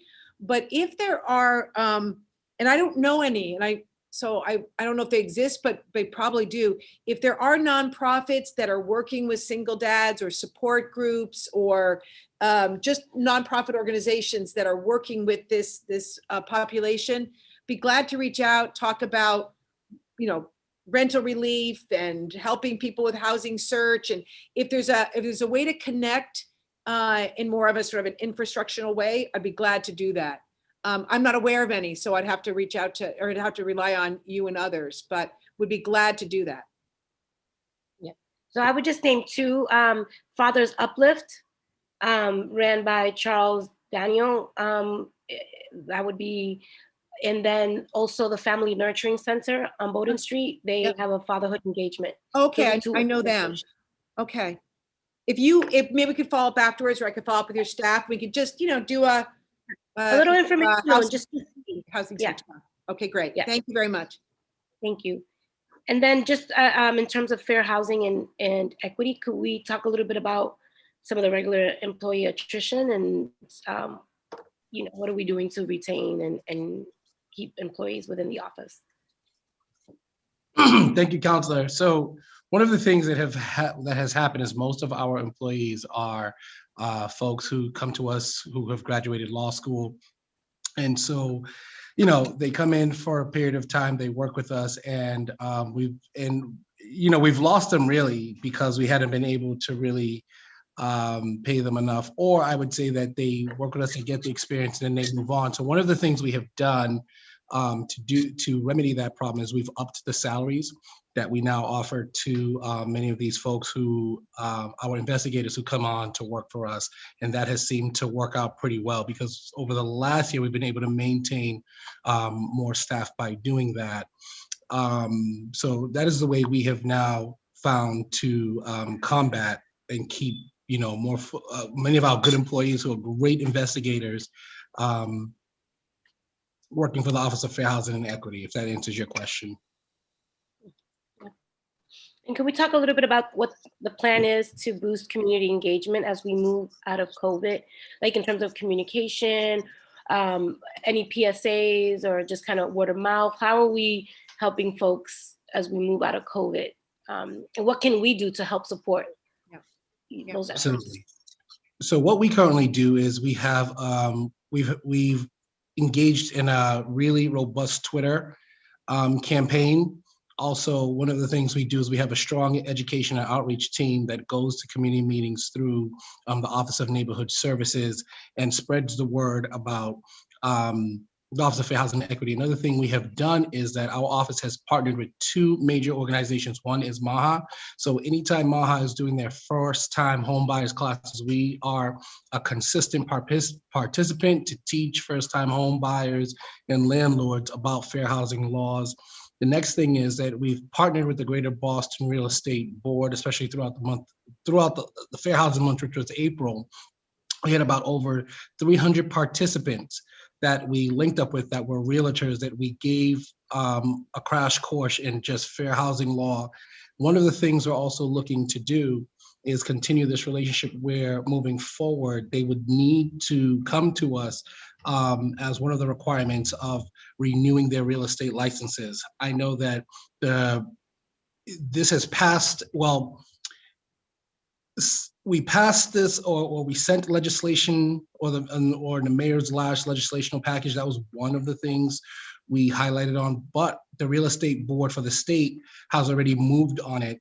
And the Greater Boston Real Estate Board now recommends us as one of the main organizations that any of the realtors can go to get training in order to keep up with the renewal of their real estate licenses. Thank you. And I'll just say, you know, again, I want to echo how incredibly grateful our entire team is to your work and everyone here on the Zoom, Katie, Taylor, Kate, Sheila, the whole squad. I mean, just thank you so very much for all your hard work. I know this is one of the most hot topic button issues when it comes to housing, and you guys are doing an amazing job at keeping up with all of these demands that we have to serve. So thank you. Thank you. Great. Council, there is one more thing I will share, which is that this fall in September, we are looking to bring Secretary Fudge from, from HUD to Boston for a major fair housing symposium. We're working along with our commissioners, the CAC, which is the Community Activist Committee, and HUD to do this. So I think somewhere, once we have a date that's settled, we'll be doing a major event with Secretary HUD and Mayor Janey in September. Awesome. All right, well, make sure you translate that in every language so we can all show up and participate. Absolutely, most certainly. Great. Thank you so much, Councilor Mejia. Councilor Baker, and then it's Arroyo and Flaherty. Councilor Baker. Thank you, Madam Chair. Good afternoon, Sheila, and to all your team. And like everybody said, thank you for all the work that you guys have been doing during not just this hard last year and a half we have, but also everything leading up to that, your work, especially around helping us to house homeless and high need people and those sorts of things. Sheila, can you talk a little bit about,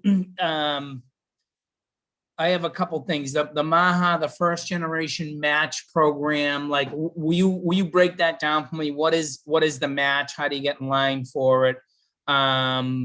And also a little more about the 1+ program. Like you give me a quick synopsis of them. Yep, please. I'm gonna have Maureen. I can do it, but I'm gonna have Maureen because she really is. She's closer to it. That's why you're the boss, Sheila. Whoever you need to have do it. But she's got to make it quick. I'll make it quick. So first gen, real simple. If you're the first generation to own in your family and you can save $2,500, MAHA, using our funds, using police overtime budget funds, will give the home buyer $5,000 in a grant, not a loan. So together they'll have $7,500 to put towards closing costs or down payment assistance. They can use that in addition to our regular assistance. So that's first gen. Yeah. Very successful. And if anybody wants to enroll in it, they just have to call or email Mass Affordable Housing Alliance. We're about to give them some more money to enroll, I think, 50 more participants. And then we will be continuing the program into the next fiscal year, as long as this budget passes. So you get 7,500. What if you already have, say, $12,000 or down payment? Do you still get that 70? Like, can it go on top of a down payment already? Yeah, it can go on top of a down payment, but you do have to be the first person to own in your family, first generation. So 1+, combination of interest subsidy and down payment assistance. So they go through the 1 program, so they can only go up to 100% AMI because we're using CPA funds. They have to live in the city of Boston. They can't, our other funds are available for folks moving in, but for 1+, you have to currently live in the city. You get a further interest rate reduction from the current 1 interest rate, and we give you enhanced down payment assistance. So together, that means you can buy more. That's the simplest way and the fastest way to put it. We have it's incredible demand. We've processed about 250 applications. We're adding lenders daily, weekly. So we have 2 more lenders coming on, and we have interest from 2 other ones. So we need more lenders to participate. So it's first time buyer, and is it income based on your income? You go up to 100% AMI? Yes, because we use CPA funds, and CPA allows you to go up to 100% AMI. So yes, for that one, for our regular down payment assistance program, you can go up to 135% AMI. But because this is CPA funded, it's 100%. Okay, and are we doing anything, and this is just for anybody that can answer, are we doing anything that connects directly to, how we need to, as City of Boston employees, we need to stay in the city? Are we connected on to any of the city unions for help in down payments for city workers that need to stay in Boston? Any programs? So we allow if someone wants to use our down payment assistance program and they have money from either SEIU or AFSCME or any of the other unions, you know, because they have their own down payment assistance programs. We allow them to use it so they can kind of stack it if they need it. Because ours is Yeah. based on a need you know, it's a need-based program. So if they need it, we give it to them on top of what they already have. Oh, so we'll From- just allow them to use the city benefit that's coming from the unions, nothing, we don't really do anything proactively for the city unions. Well, my understanding is that we're putting in some funds into that trust fund, and that then union employees are able to access it through SEIU or AFSCME. I'm more familiar with those two programs than fire and police and BTU, but yeah, but if they get it through their funds, they can stack it with us. So the regular unions that do it are just SEIU and AFSCME outside of police, fire, and teachers. Yeah, police, fire, and BTU may have it. I'm not as familiar, but we serve the management. They have management seats on AFSCME and SEIU, and DND serves on those. We have management seats on those two union trust funds. So I know more about those trust funds than I do about the other three. Okay, thank you. Sheila, do you have any opinion on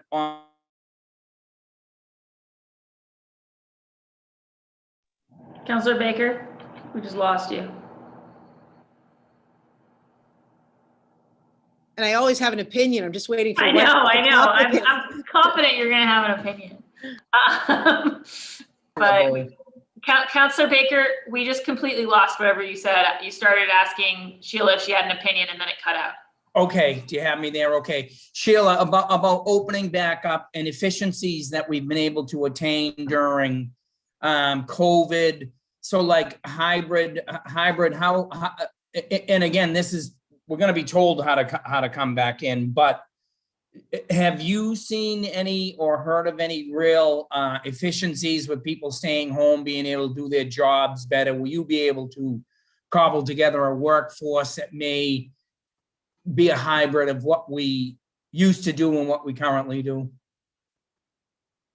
Any thoughts on it? I do have opinions, but I'll probably keep them. This one I'll probably keep to myself. So as you probably know, the city is in the middle of giving instructions on remote work and reporting back to work in person, et cetera. And I think some of that information is getting out this week. I know that they are going to be interested in hearing from many of us on how remote work has gone and what we've learned and best practices. So I think I will defer to A&F on this. But I will say, it's a credit to D&D staff, and I'm sure other divisions and departments would attest to it too. We haven't lost a beat. We have worked hard. We've done well. People know I've mastered muting with lots of little kids around, but it's the work, as you know, from the numbers that I showed earlier, we've had a really productive year with people working remote. So I think some of us are even saying that we're more exhausted after a day of remote meetings because you go from one to the other and you don't even have the built-in breaks of moving. So I think that we've done a really good job, and I look forward to giving my opinions to A&F about what we've learned. Yeah, interesting. Okay, sorry to put you on the spot like that.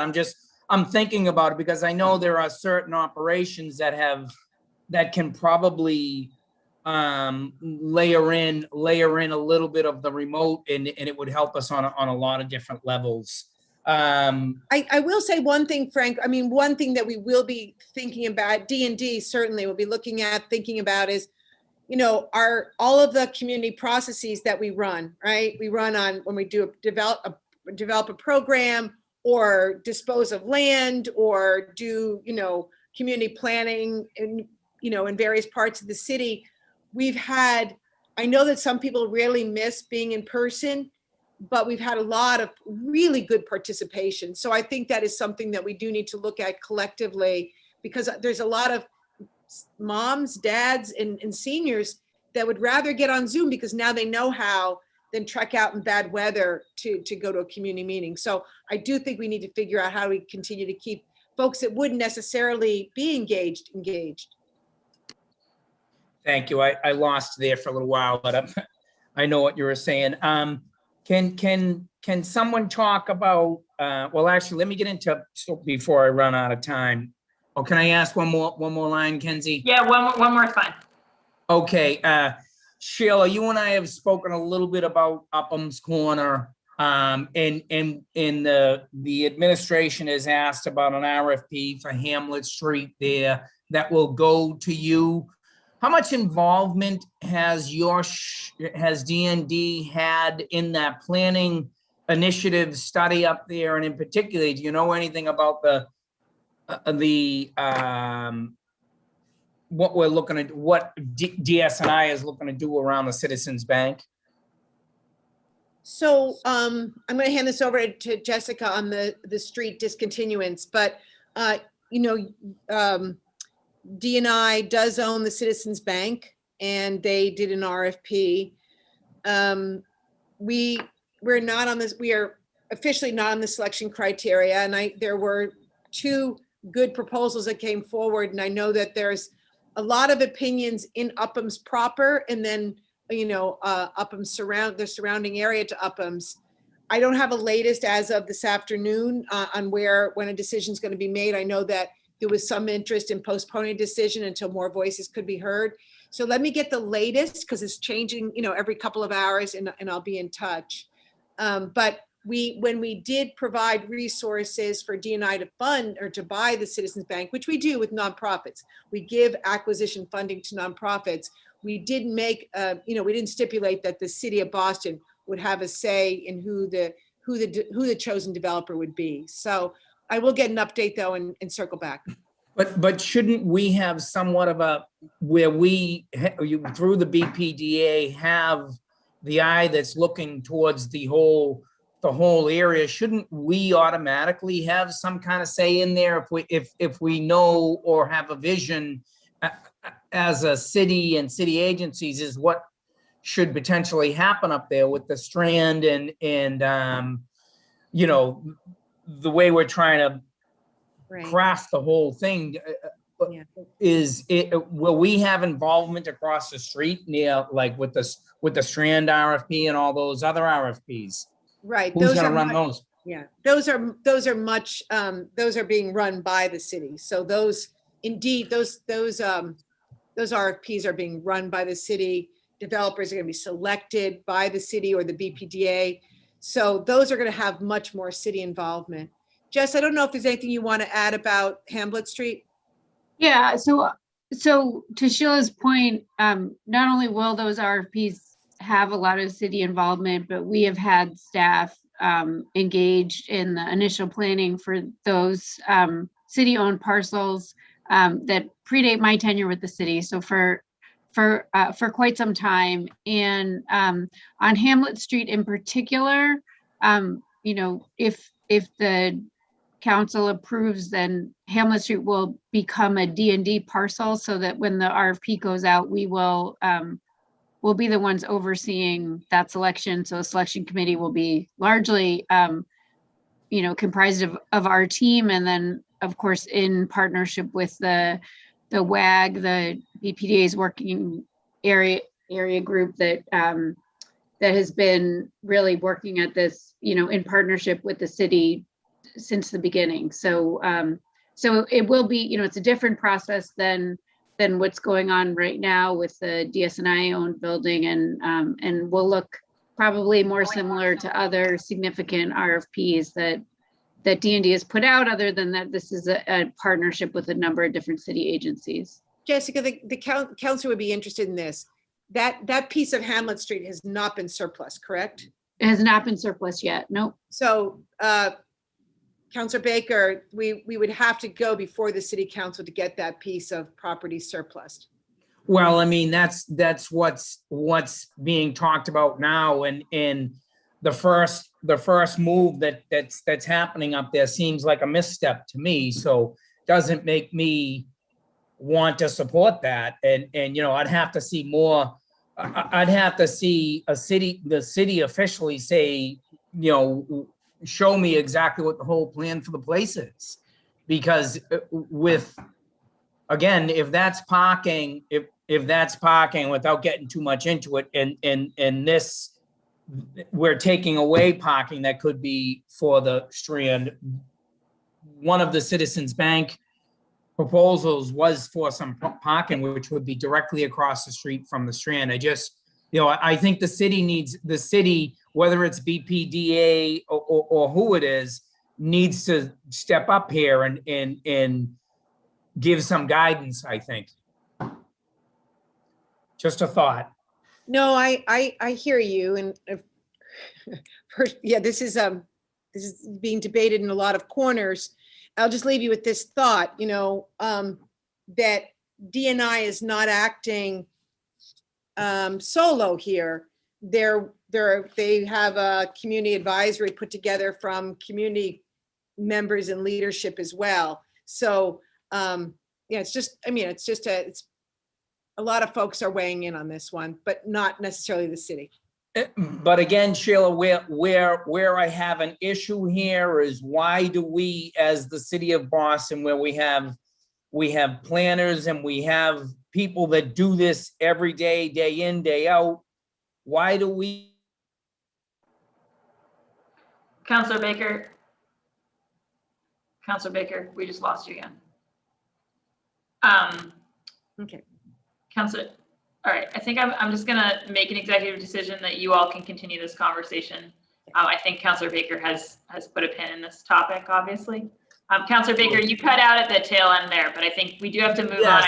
I think your concern about this has been communicated to the department. So. Yeah, why do we buy land for $1 million and give it to a nonprofit to run when it should be done by city agencies? That's all I want to say. So thank you. Thank you. Great. Thank you, Councilor Baker. Councilor Arroyo and then Councilor Flaherty. Councilor Arroyo. Thank you so much. I'll try to stay within my time. Just want to join the chorus of thank yous to the Department of Fair Housing, the Office of Fair Housing, and the Department of Neighborhood Development, just for being timely with callbacks. I also want to commend Katie Ford, who I know is on here, who has served in a couple of constituent emergencies on very short notice, well beyond the hours of City Hall, to take care of issues for me. So I appreciate that very much. To jump right into some of the questions. Many of the Office of Fair Housing and Equity staff are funded through external funding. Are there any plans by the administration to make at least some of these positions funded through the operating budget? How stable is the amount of external funds that support these positions? Does it change from year to year? So, hi, Councilor. Will Anoha for the Office of Fair Housing and Equity. So the first question is, how stable the funds? I would say that our funds are very stable. We were in conversations with the city prior to COVID about moving some positions on to the operating budget.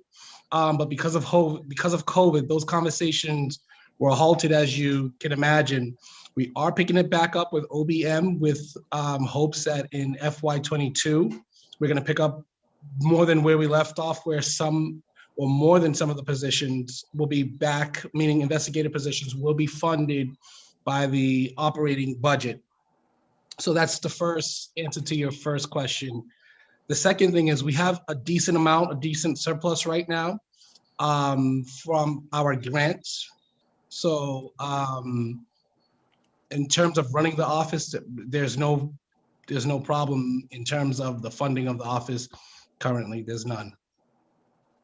Fantastic. And actually, I think you're probably going to be the one to answer these next questions, because I remember you were the one at the hearings. But to what extent is the Office of Fair Housing and Equity proactively investigating cases of discrimination in Boston rather than depending on residents to file complaints? So I'm going to turn that over to Andrew, but before I do, because Andrew is the Director of Investigations. Currently, as you know, Counselor, we have an ongoing investigation that I can't get into, that we talked about with you and some of the other counselors who are on this in this hearing on October 13th, where we are actively investigating discrimination in the city of Boston, both for race and voucher discrimination. Of course, this was something that came up because of an article that was written on July 1st of last year by the Globe. Tim Logan wrote that article, as you can account or remember, and the study was done by the Boston Foundation and Suffolk Law. Just to give you a quick background, we were not able to attain that information because it was done for educational purposes. So FERPA laws prevented us from getting it. So we contracted Suffolk to do the same testing for us, to test that sample and more. So currently we are actively going after discrimination on our own. And what happens is any place where we find that landlords, banks, developers, whomever are engaged in discriminatory practices, we open up what is called a commission-initiated complaint against them, where we seek enforcement, where the city of Boston becomes the complainant, and we seek enforcement against said actor. And I'll turn the rest over to Andrew. So, hi, Councilor Arroyo, Andrew Espinosa for Office of Fair Housing. Yeah, what Will said about the partnership with Suffolk is correct. It's true that traditionally our office and other fair housing offices like ours have relied on receiving complaints from the public. But by partnering with Suffolk's testing program and receiving the results of their testing, that's us being proactive. It's basically Suffolk sends the testers out into the field. They do the test, they see if there's discrimination happening in the real estate transactions that they are trying to engage in, and they report any positive results for discrimination back to us. And we in turn turn those results into commission-initiated complaints. So instead of just waiting on members of the public to contact us and do an intake like we did traditionally, this is us going out into the city and proactively going after landlords, going after realtors, going after property management companies that are engaging in these practices, and investigating and then doing enforcement against them. So there's the commission initiated complaints. And then also the other thing I just wanted to mention briefly is that we've been in sporadic talks with affirmative marketing to do more with properties that are subject to affirmative marketing plans. As we understand it, our commission also has jurisdiction to do enforcement around violations of affirmative marketing plans. So we've been talking and trying to ponder ideas about getting something off the ground where if there's a violation of an affirmative marketing plan, they could bring that complaint before the commission, and the commissioner can make a decision about what to do in that decision rather than, the traditional means that have been being utilized to address those problems. Thank you on that. And I guess the question sort of related to this budget in the sense that it might be a part of future budgets, but in what ways are we creatively, because I'm aware of the Suffolk one, where obviously we held a hearing on this. I wrote a piece for this in terms of a hearing order. I'm aware that there's sort of like the randomized enforcement there because we're essentially testing, on the field, are you following these laws or not? What other methods besides this one that I'm well aware of could we do moving forward to sort of proactively ensure that this is a permanent process where we're permanently doing this? Because if I'm not mistaken, and maybe the Suffolk kind of partnership is one, but my understanding is the partnership with Suffolk is sort of a level of time or a period of time where they will do these sort of enforcement techniques of going through the processes and flagging problems, but then it ends. What are we doing to proactively ensure that we're yearly doing this from here until eternity? I guess basically, what are we doing for that? Well, the first thing is we currently have a re-up in our budget to keep this going. So Suffolk will be doing this for us again for another year.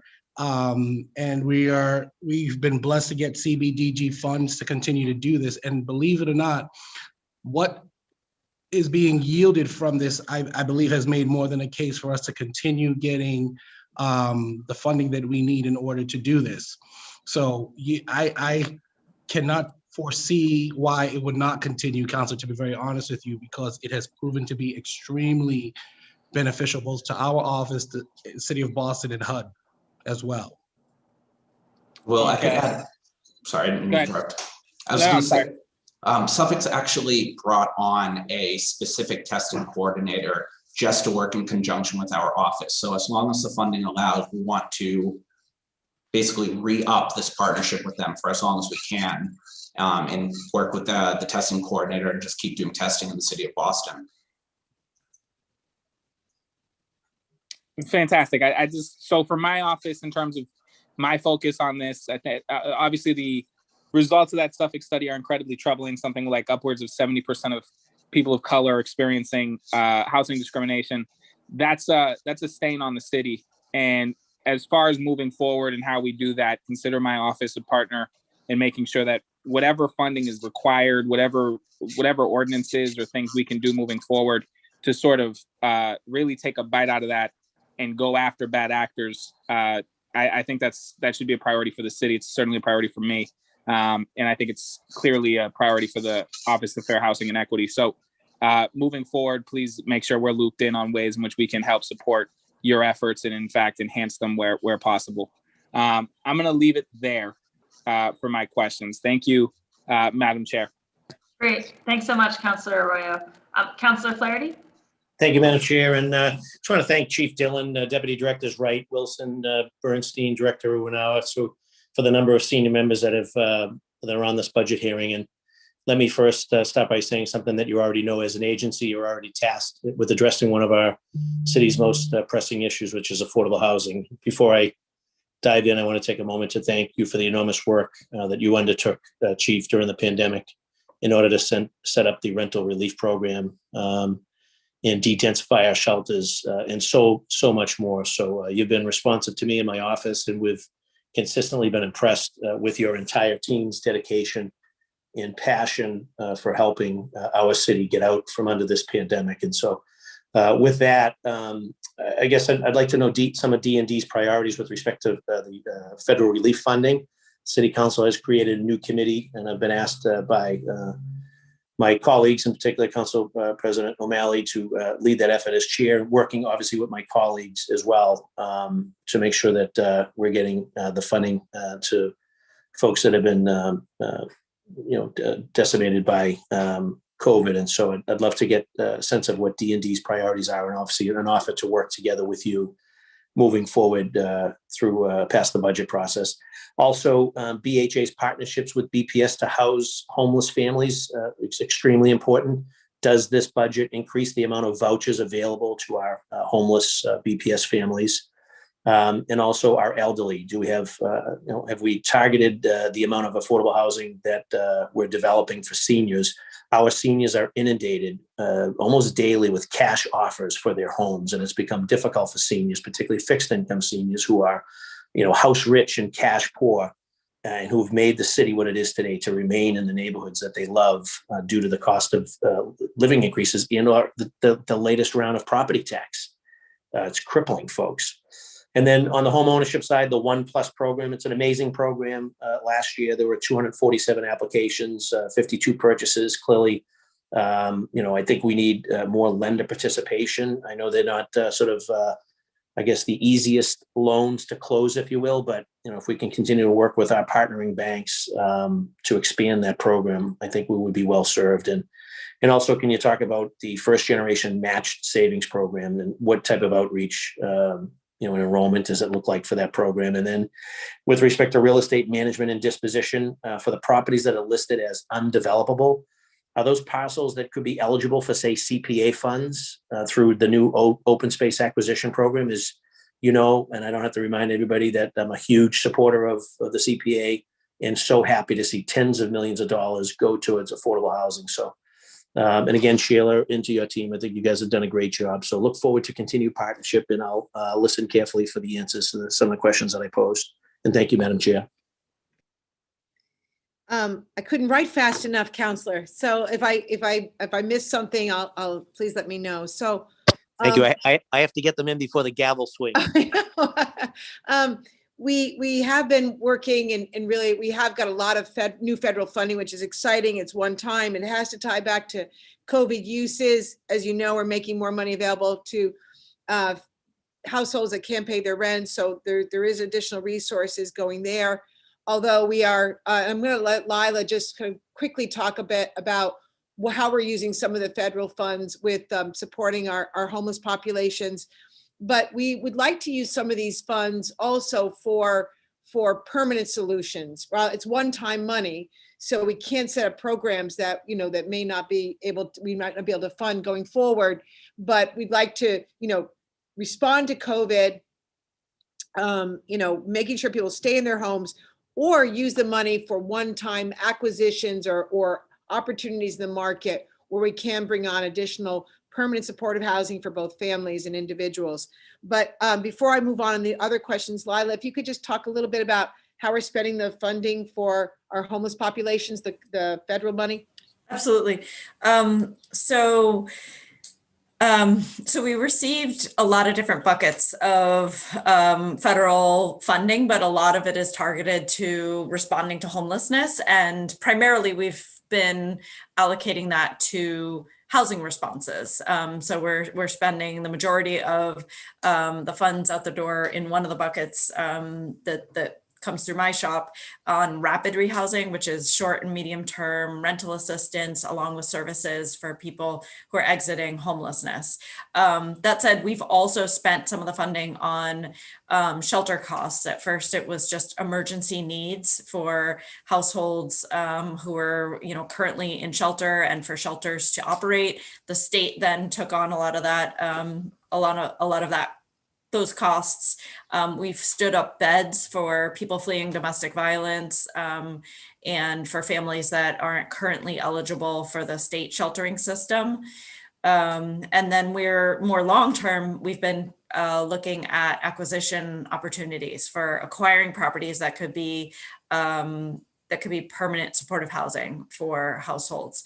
So that's kind of the buckets. We can get you a more precise breakdown if you'd like that, but that's more or less where we're spending our funding. And I can just on the BPS families, the emergency housing vouchers that are being allocated to BHA, Sheila mentioned before, there are 480 coming in. That's also part of the relief funding. Or recovery funding, I guess it's called now. I don't know, rescue, I don't know which one it is, but the vouchers that just got allocated, you know, the population broadly is for homeless and at-risk households. I think BHA is considering targeting some of those vouchers for families who are in the BPS system who are experiencing homelessness or are at risk of homelessness. So that hasn't been fully determined yet, but it's a decision that's jointly made between BHA and the Continuum of Care body, which is a board that DND convenes, but it is really a community decision. So in the next few weeks, that'll get hammered out. And if I could I'll continue and see if I could do the rapid fire answers, but thanks, Lila. I agree with you, Counselor, and I think we all do that. We, you know, we don't have enough senior housing, especially those on fixed incomes. And I mentioned earlier that this last year, we were able to permit just shy of 300 new units, which is not enough. I will be the first to admit it, but we haven't had a senior pipeline so we've been working very, very hard about putting out city-owned land, working with the BHA on new sites, et cetera. So we are happy to see that housing come online and start construction and come online. So and any ideas the city council has on other sites that we may want to explore for senior housing, we are all ears, because we really do want to continue to grow that pipeline. And then finally, Maureen Flynn mentioned the first gen program. We are working with MAHA. We are getting that program, the information out on that program through nonprofits, through our home buying networks, through banks, et cetera. So if you also too, if there's a way that you want to help us promote that, it's a fabulous program. It's super easy too, you know, save some money, get 2 for 1. So we really do want to continue. We're going to continue funding that program. So if we can work with you on getting the word out to any of your networks or nonprofits, we really would love to do that.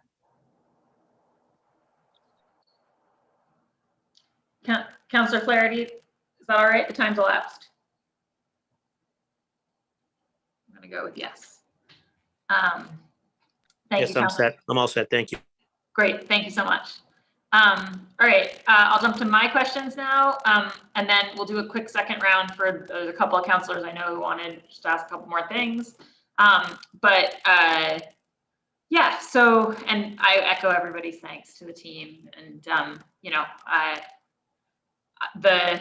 was actually thinking earlier, I think I know the answer to the number of units at Patricia White for Councilor Braden, but I think from the BHA stuff to the One Plus Boston Mortgage, the first gen, there are just so many things that you know, I've worked on as an advocate and as a counselor that I see you guys bringing to fruition and running, and it just like, you know, we're still facing a housing crisis that we have to throw the kitchen sink at, but we're certainly throwing the kitchen sink at it.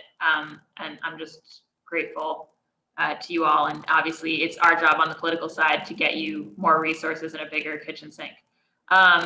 So yeah, I guess a couple of questions for me. One is just something I know is moving, but I just would love a quick update. And I think maybe this is a Maureen question, but on the co-op front, if you could just speak to both the revolving fund to help folks with share loans for people watching at home. It can be really hard for people without lots of resources to buy in, even though co-op shares are much smaller than a traditional mortgage because a lot of banks don't finance them. It can be tricky. So if you could speak to that, and then also the first-time home buyer class, sort of integrating some co-op education in, I'd love to hear about that. Sure, and I'll try to be quick. So on the revolving loan fund, we are partnering, as you probably know, with SART, Symphony Area, something Trust, and they are using a pot of money to begin a revolving loan fund that'll work a lot like our down payment assistance program, but will be for buyers who buy into co-ops, first-time buyers of into co-ops. So we're putting the final touches on the agreement and hoping to start that program up. We will help them market it so that they don't have to market it alone. And so we think that's going to be a fabulous program. Secondly, on our, we're now requiring our providers of housing education services to incorporate a module, a small short module on co-ops. So we've done a train the trainer event and hired someone to do training for our providers. They all attended, and we're integrating that information into our HB 101 classes going forward. Beginning in the new fiscal year, we will also be doing a module on a separate workshop on co-ops, so that if anyone's interested in the co-ops from the HB 101 classes, they can go into a workshop and learn more, because there's a lot of information. And like you said, it's kind of new and different than your traditional buying a home. So we're going to offer a workshop, a repeating workshop for those folks that are more interested. Did I cover both? Yes, Yeah. I think so. Yes, Okay. Great. Okay, wonderful. Yeah, I just would love to stay apprised of all that and really appreciate the progress. And then could you all speak a little bit? I guess let me ask a quick question to Will, which is just, and it's kind of following up on what Councilor Arroyo was saying. I mean, to me, there's a long-term benefit to people in the city, specifically landlords in the city, perceiving that fair housing testing is something we, the city, routinely do, and that we're, you know, cycling through different types of discrimination, and that there's, because just like, frankly, the chances that, like, people sense that there is a chance that they will be apprehended affects their behavior. And I think it's really good to hear that you guys are pursuing, like with the Attorney General's office, some active suits, because I think certainly when Seattle did that, it helped get a bunch of people to correct their behavior. But Seattle also went on to sort of create an in-house effort that routinely does this to kind of make it stick. And so I don't hear us going in that direction yet. And so I just like to know a little bit about, have you guys thought about that, about a road to an in-house thing? And then can you just clarify for me? I think I still haven't quite tracked it. So there was that 250 that you got for the Suffolk contract. And then there's the new 200 in the budget this year, but that's not all for that. So what's the ongoing contractual payment with Suffolk for this fair housing testing work once the 250 is exhausted? So the 250 will carry us up on till about, I want to say, December of 2021. Then we will recontract with Suffolk for we got 200,000 that we would use to recontract with them to do the same amount of testing. And we expect that to cover about another year? That's exactly it, to cover about another year. Okay. So we're sort of weirdly off cycle with the fiscal year now on these. Yeah, I mean, the 250, what happened was it was for something like 200 or so, and then we upped it. We said, you know what, let us get about 100 tests out of it. So we upped it. We threw another 50,000 at it in order to bring it full cycle, so it will match exactly what they did last year. In this upcoming year, we're in conversations with them already to see if we can do the same exact thing for that same amount. So instead of 250, it'll be for the exact $200,000. Got it. And will we cycle through different types of, like, obviously you have to send different types of matched pairs to test for different discrimination against different protected classes, and are we working on that? And then also, I know we saw really high discrimination against transgender individuals, and I think just that it can be tricky to get a big enough population to test for that. So just wondering if that's on our radar too.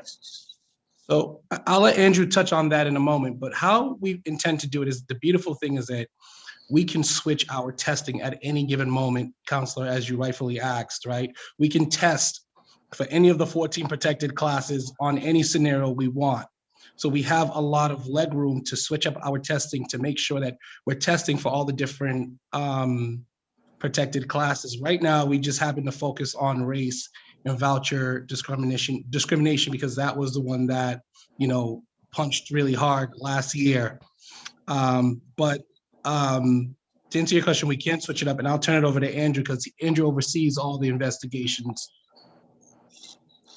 Yeah, I'll just add in that Will's absolutely correct. We're not, per the MOA with Suffolk, we're not locked into the race and voucher focus of the studies. That's basically, we agree that would be the focus of this current testing round, but they've made it clear that if we want to switch up the protected classes being tested, we just have to request it. So for example, under the race testing that started, again, not going into too much detail because of confidentiality, but we started with mostly African-American race-based testing. But because of the rise in hate crimes against AAPI people, we've started they've started doing some testing at our request to do race testing based on Asian testers, with the control tester being Caucasian.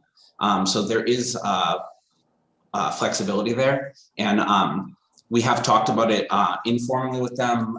There aren't solid plans, but we could put gender identity or gender expression as one of the requested protected classes to be tested. It would just be a matter of us putting that to Suffolk and they would formulate the tests.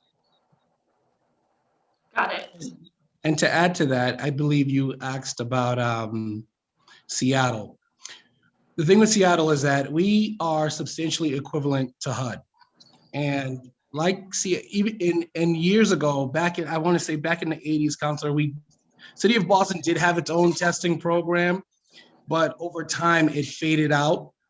The beautiful thing with us doing it the way we're doing it now is that even though we are a FAP, HUD is, Suffolk is a FIP, and we're all under the same parent company, if you will, which is HUD, right? So any contract we have currently that exists with Suffolk School of Law, HUD oversees it to make sure that it, because both agencies report to HUD, that it's legit and it follows certain guidelines.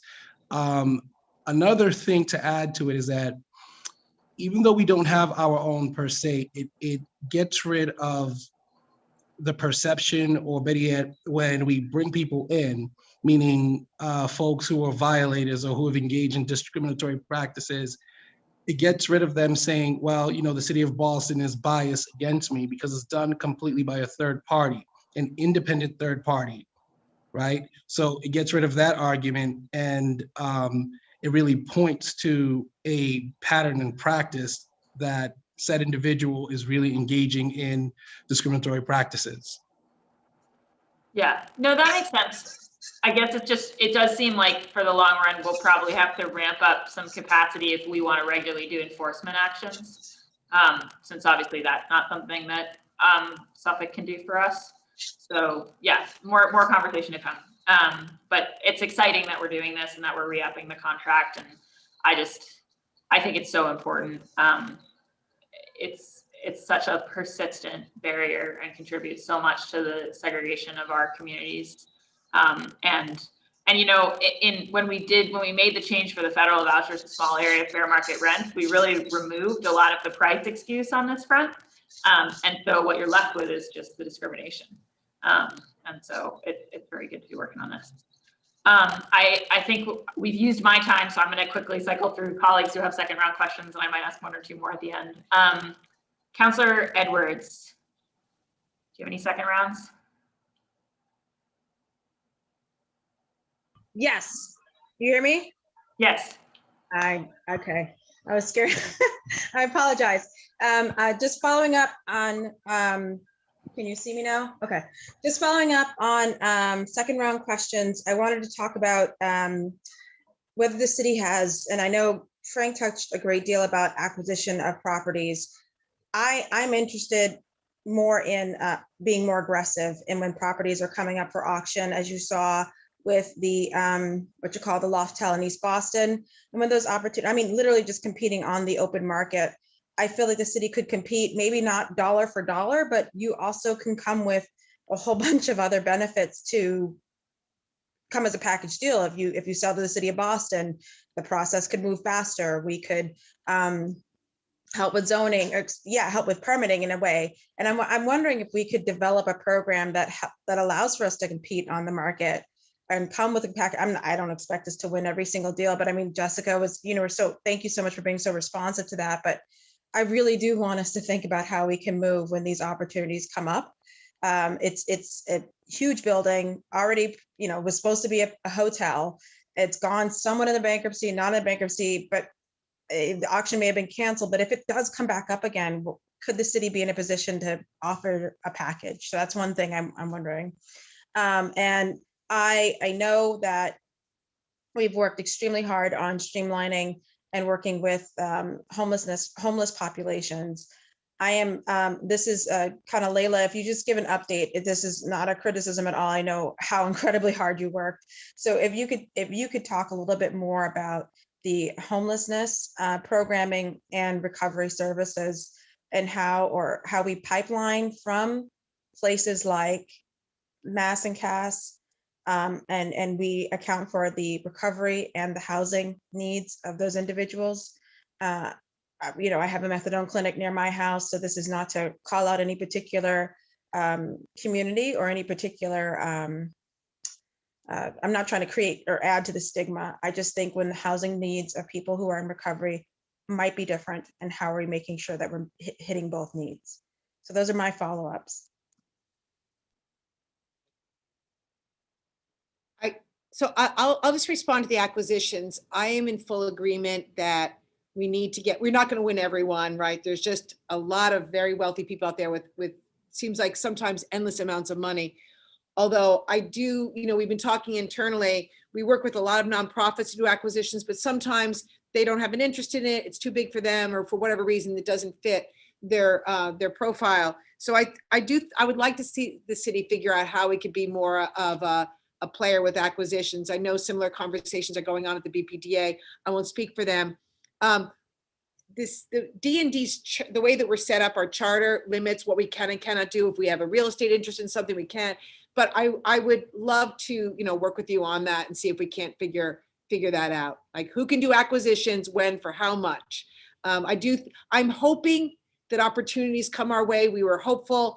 Not that we want a falling out of the real estate market, but that things were starting to get a little shakier, and there might have been some good opportunities, and that seems to be drying up. But I do think we should be ready if the market gets it all soft, or there's the one-offs. So I'd love to work with your office on this. I think we should look at it.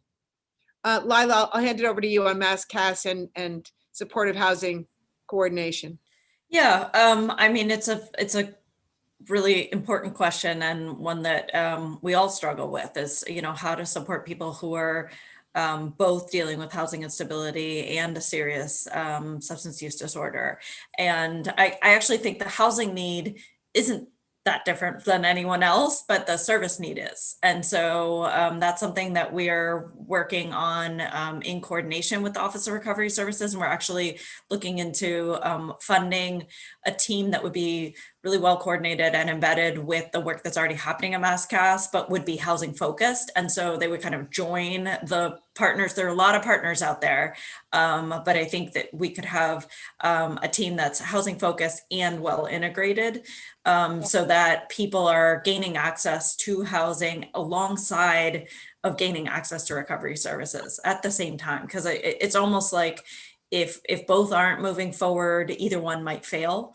And so I do think that's part of what the struggle is. We kind of have two under-resourced responses, not working as well for people, either one of them not working as strongly as it could and not as coordinated as it could be. And so we are looking to invest some of the federal funding that we have in hand now to improve that. But it's really massive. The need is really massive, and it's not just at MassCast, it's kind of across the city. Across the state, right? Yeah. And I just want to, and that's why I wasn't at all a criticism of the incredible amount of work you're doing, just an update, just a question and update. And I look forward to, if you want in any way, shape or form, I'd love to be there to get and help with some updates on that. I think, as you mentioned, and again, I didn't mean to create any stigma, but the services are necessary. And I'll give a shout out to Jessica and the other members of the NHT. I think one of the projects we recently funded was that kind of co-living healing place from Pine Street, right? That had market-based housing, middle market housing, and also formerly homeless housing. Majority of it was, and people were using that new housing model, shared kitchens and stuff, as a place to heal as well from recovery. So that I think that's an example of maybe things we can continue to fund and grow and help. And I wanted to give a shout out to Donald. You went through a huge amount of the diversity outreach and pipelines for your contracting, right? And I'm sure they either are close to or meeting the executive order. I think that former Mayor Walsh signed on his way out there. And I just want to give you, it's definitely higher than the other departments in terms of the pipelines. Are you going to be offering and continue to offer, again, there was that training you did for minority contractors, and it wasn't contract like the GC contract training that the Office of Economic Development does. It was about navigating the city system, literally a whole, okay. Right, that was the, well, we had done a number of workshops over the years to increase our MBWB procurement. And so we realized that we had to create what didn't exist, and really taking the time to provide the technical assistance that folks needed. And we needed to create the platform in doing that. And so part of it was initially doing the joint venture contract, so we could talk about, how teams could come together. But then that next workshop that we did was literally going through a bid, a legitimate contract. And so what came out of that was we realized that technical assistance was going to be something that had to be part of the overall process. And so we worked closely with OED on literally all the tools and resources that they have. And as contractors come to us, we take them literally. When we were in the building, we walked them right down to Stacey Williams' office down in OED. But we have a great team, and I think it's not just me, it's our entire team, to the boots on the ground, who really want to make these opportunities equitable for folks. And so we hear it all the time that these opportunities don't exist. And so what we do is just dispel a myth. So, but we are working with OED, and that's to that point, to continue with programming on TA, but also certification as well. Okay, thank you. I just wanted an update. Thank you all. That was it for me, Councilor Bach. Great, thank you, Councilor Edwards. Councilor Sabi-George. Thank you, Madam Chair, and thank you, everyone. It's been a very thorough and thoughtful and informative hearing today on sort of the complex work and in-depth work that you all do. And just as a continuation of what Councilor Edwards was just asking about, especially around the challenges of homelessness and substance use disorder and mental health, where they sort of all intersect, and I think the last remark there around it being really a regional crisis, and the city of Boston is working to support residents from many residents from outside of the city of Boston. We've done the community of origin study, and I know that continues to increase. And we are as a city committed to caring for individuals who come to our city, and certainly we see the impacts on that continuum of care. We see the sort of the challenges of that continuum of care because the services it's not a coordinated continuum of care, the challenges of really existing in silos. I'd love to hear a little bit about the community of origin data, where we are today when we think about individuals who are accessing our continuum of care. And I'm really happy to hear that we're looking to invest some of the federal dollars coming in on this effort. I think it's a very wise decision for us to invest those federal dollars, because if we can help individuals, especially the individuals that are experiencing homelessness and substance use disorder, access the system of care and I hope a coordinated continuum of care, we can really make an impact in their lives, and I think relieve some of the burden on our system of care. So community of origin data. I was going to ask Lila if she wanted to talk about community of origin, and maybe Lila, I would just maybe 30 seconds on some of the work we've been doing with the state recently on discharge planning, because it really does feed into that. Yep. So last time that we looked at the data, it's still, as you said, it's still kind of the people who are saying their last permanent zip code, it's more than 50% of people experiencing homelessness are reporting a permanent zip code from outside the city of Boston. Is that one? I don't mean to interrupt you. Is that a decline? Because the last number we were at like almost 65%, if I recall last year's community of origin data. Yeah, I couldn't say that it's declined. I would have to, when we pull it from different kind of populations, it comes from different places. I know it's still over 50%. So I don't think we've pulled it during COVID, so we could do that and see if there's been some kind of change based on kind of response to the pandemic. I think Sheila's referring to some work. I mean, that the state has made some changes in their shelter policy for single adults, and they have made a rule that shelters are not supposed to be, they're not supposed to be excluding people based on their community of origin. We never have in Boston, as you know, but there are many communities that target their shelter to people who have ties to their community, and they're not supposed to do that anymore. So maybe that will help, but I don't know if we've seen much change there. So in addition, we're working on other discharge issues like discharges from hospitals and other institutions to improve that, because there's a huge number of people who are coming out of institutions who end up in shelter, and if there's no shelter available in their community of origin, they may end up in Boston. Yeah, it'd be interesting to know what communities were not welcoming non-residents or non-locals into their shelter system. And it would also be interesting to look at the community of origin data to see which communities have large representations of individuals who are utilizing our services. And again, I want to make it very clear, this isn't about not wanting to take care of people. We need support. We need help, because that continuum of care, our system of care here in the city of Boston is, I think it's more than just a burdened, pressurized system. I think it's very much a broken system of care, and we just need additional resources and additional help to do this work, while we're utilizing, I think, those federal resources to find individuals recovery and wellness and supportive housing and all that. So I don't know if anyone could speak a little bit to briefly to some of the federal monies and what we're anticipating to see, and especially when we're thinking about those experiencing homelessness and substance use disorder?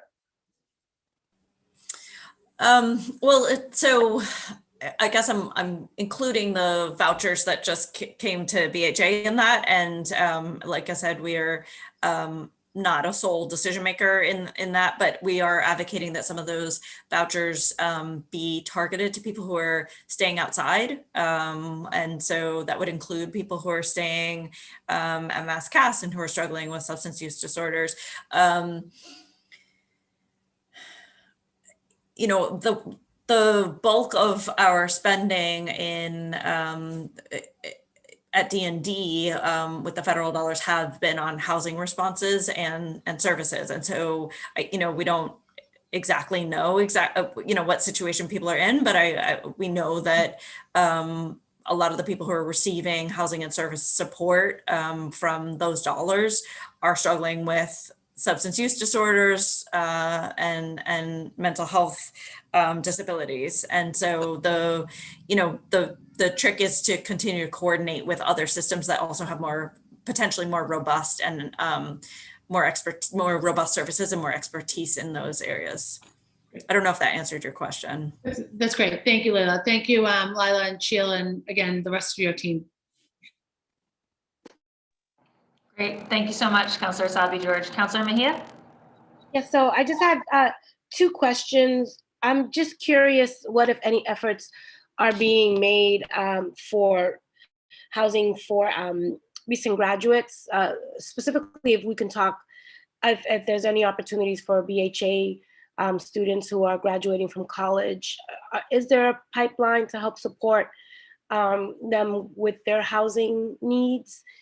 And I'm also curious about, you know, in Boston, we need to have a Boston jobs residency requirement, but unfortunately we can't afford to live in the city anymore. So we are always struggling to reach our goals here in the city of Boston. And so I'm curious what efforts are being made. And I'm thinking specifically just, you know, not all types of job opportunities, but I'm also thinking about some of our educators as well, and some housing for our educators who are right now can't afford to live in the city that they're teaching in. So I'm not aware of any program. I mean, if college students are recent college graduates are income qualified, they can get into lotteries. They can, as long as they're no longer full-time students, they can access. It's a little early probably for them to buy a home, but they can access all of our housing programs. But I'm not aware of any. But you know, those lists are like 8 or 9 years long. Well, that's the BHA, but our lotteries are happening all the time, and you know, people can. And I do know that some graduates that are working and they don't make a whole lot of money are being successful in our lotteries because I'm dealing with issues related to them. But you know, if there are, we certainly want to retain our students, and we don't want them necessarily, you know. Like in my neighborhood, there's 4 or 5 recent college graduates all living in an apartment, and they're taking units out of the family housing inventory. So, you know, I think the BPTA has been very interested in having developers, although sometimes it's not very popular, developing smaller units, much smaller units, compact units that are less expensive, that recent college graduates that don't want to live with a lot of other students or recent graduates can access. But we don't have a program set up for college graduates. Yeah, so maybe I think I was looking specifically for BHA students, so maybe I can just follow up with Kate. Yeah, that's a good idea, especially if they're with their parents. Yeah. Yeah, I'm more concerned about the BH. I mean, I'm concerned about all college students, but the BHA ones in particular. Okay. Oh, I see. College students that are graduating out of public housing. Okay, right. We talked a little bit about the family self-sufficiency. There might be something there for students, but right. Yeah, please follow up with her. If you run into a roadblock, we'd be glad to help. Absolutely. And then could we just talk a little bit about kind of workforce development housing? I'm thinking about some of our educators in particular who are struggling to stay here in the city, but they're teaching here. Right. So I will say that we do work with a lot of city employees across the board on our housing programs. There are a lot of city employees in Maureen could, I don't know if we have an exact number, we might be able to get something to you, but we do, I mean, we always have a lot of cases because a lot of city employees, they know how to reach out for help because they've learned about the programs, and we are always very, very happy to help them. So with down payment or rent arrearage or housing search, there's sometimes we have, in the city of Boston, we have, employees that are not making a lot of money and that need help finding, a more moderately priced unit. So all of our programs are open to city employees. Maureen, I don't know if you have any, we don't have anything special though for teachers in the city of Boston around homeownership purchases. We don't have something specifically for them. We do have a lot of BPS employees taking advantage of One Plus. There's a nonprofit called Landed that has decided to come into the city of Boston, and they're in Washington and Colorado, and I think California. They are doing a special down payment assistance program, kind of an equity share down payment assistance program for educators. So they have offered their program to BPS employees, and they're about to extend it to city employees as well. So we're working with folks over at City Hall to figure out how to advertise that program. So I believe the Landed program should be on the BPS webpage as a benefit. So we're trying to get that listed on the city employee benefit page as well. And if I could just add one thing, I know that this year, it wasn't in the deck, but Maureen and I and others have been talking about how do we help folks that want to buy a home, but they have a lot of student debt. And that is, there are some programs being piloted in other cities. And so we really want to explore that. We're working with the Housing iLab on that as well, and Modem, I believe, but we'd love, to circle back with you or anyone on the council that's interested in that, because there's, people want to buy homes. We want them to buy homes, but because they didn't come from wealthy parents, and they had to take out a significant amount of debt to get through college, they now find it very difficult. So we really do want to tackle that problem in the upcoming years. And Counselor, we did start a home buying club at the Whittier Street Public Housing Development. We will replicate that wherever you want us to, and do like a financial literacy credit component for recent grads. If you want to explore that, we'd love to do that. Absolutely. And maybe we could take that into the Boston Public Schools and work with our, seniors, not our, our high school seniors too. We would love to do that. Yeah. Okay. I'm gonna reach out to you. Thank you. Okay. Great. Thank you so much, Councilor Mejia. I just have a couple other questions.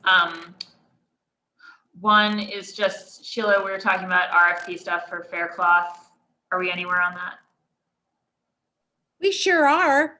We didn't think that you would ask that. Jessica, do you want to give an update on Faircloth? Sure. So we have been furiously working on it. The BHA has conducted, studies of all of the properties where they believe that there is potential for development. Those studies are completed, and we recently reviewed them, or they're complete enough that we just went through all of them. And simultaneously, we've been looking at using Faircloth for existing property owners to help, tenants that maybe are in a low-income housing tax credit unit, but they're below the 60% threshold, so the rent is a stretch for them, or property owners who have market rate units that are interested in using the Faircloth opportunity as a way to provide more affordability. So we've been working with the BHA on an RFP for that program, which we think will roll out relatively quickly because it's for existing properties. So DND has been particularly focused on that since we have a lot of the landlord relationships in the private market. And I'm hoping that we'll have a report on that to give to you with some hard dates really, really soon. And then we can look at some of the bigger new development opportunities as well. But it feels like, you know, as has been very important to you and as you have really championed and pushed, you know, we do want to get the resource out there for existing residents to work on anti-displacement stuff as fast as possible. So that will probably be the first public document that'll go out, making the fair cloth subsidy available, and then followed by some of the new development opportunities. No, that sounds great. Sounds fantastic. And yes, appreciate following both lanes. And I also had a chance to see some of the BHA stuff and think, you know, there's exciting opportunities there, but we have to do both. And frankly, there's enough, right? When you talk about 2,500 units, there's enough for us to sort of pursue both those fronts. Yeah, and I would just underscore, definitely interested along the same lines as Councillor Edwards in the sort of acquisition opportunities at a bigger scale, and that question of, you know, if it's the BPDA that has to do the swooping in, I think that's fine. I've filed a thing about how we should use their tools more aggressively. As it is, I think it's just a question of what do we need in terms of ready capital to swoop in on those opportunities, and what's the format in which it needs to be held. It would just be helpful to understand. Yeah, because it seems to me like that's something where we should actually be able to act as like a large capital holder as the city. And like the federal opportunities, there's a good opportunity with federal funds. We talk about that right now. Yeah, definitely.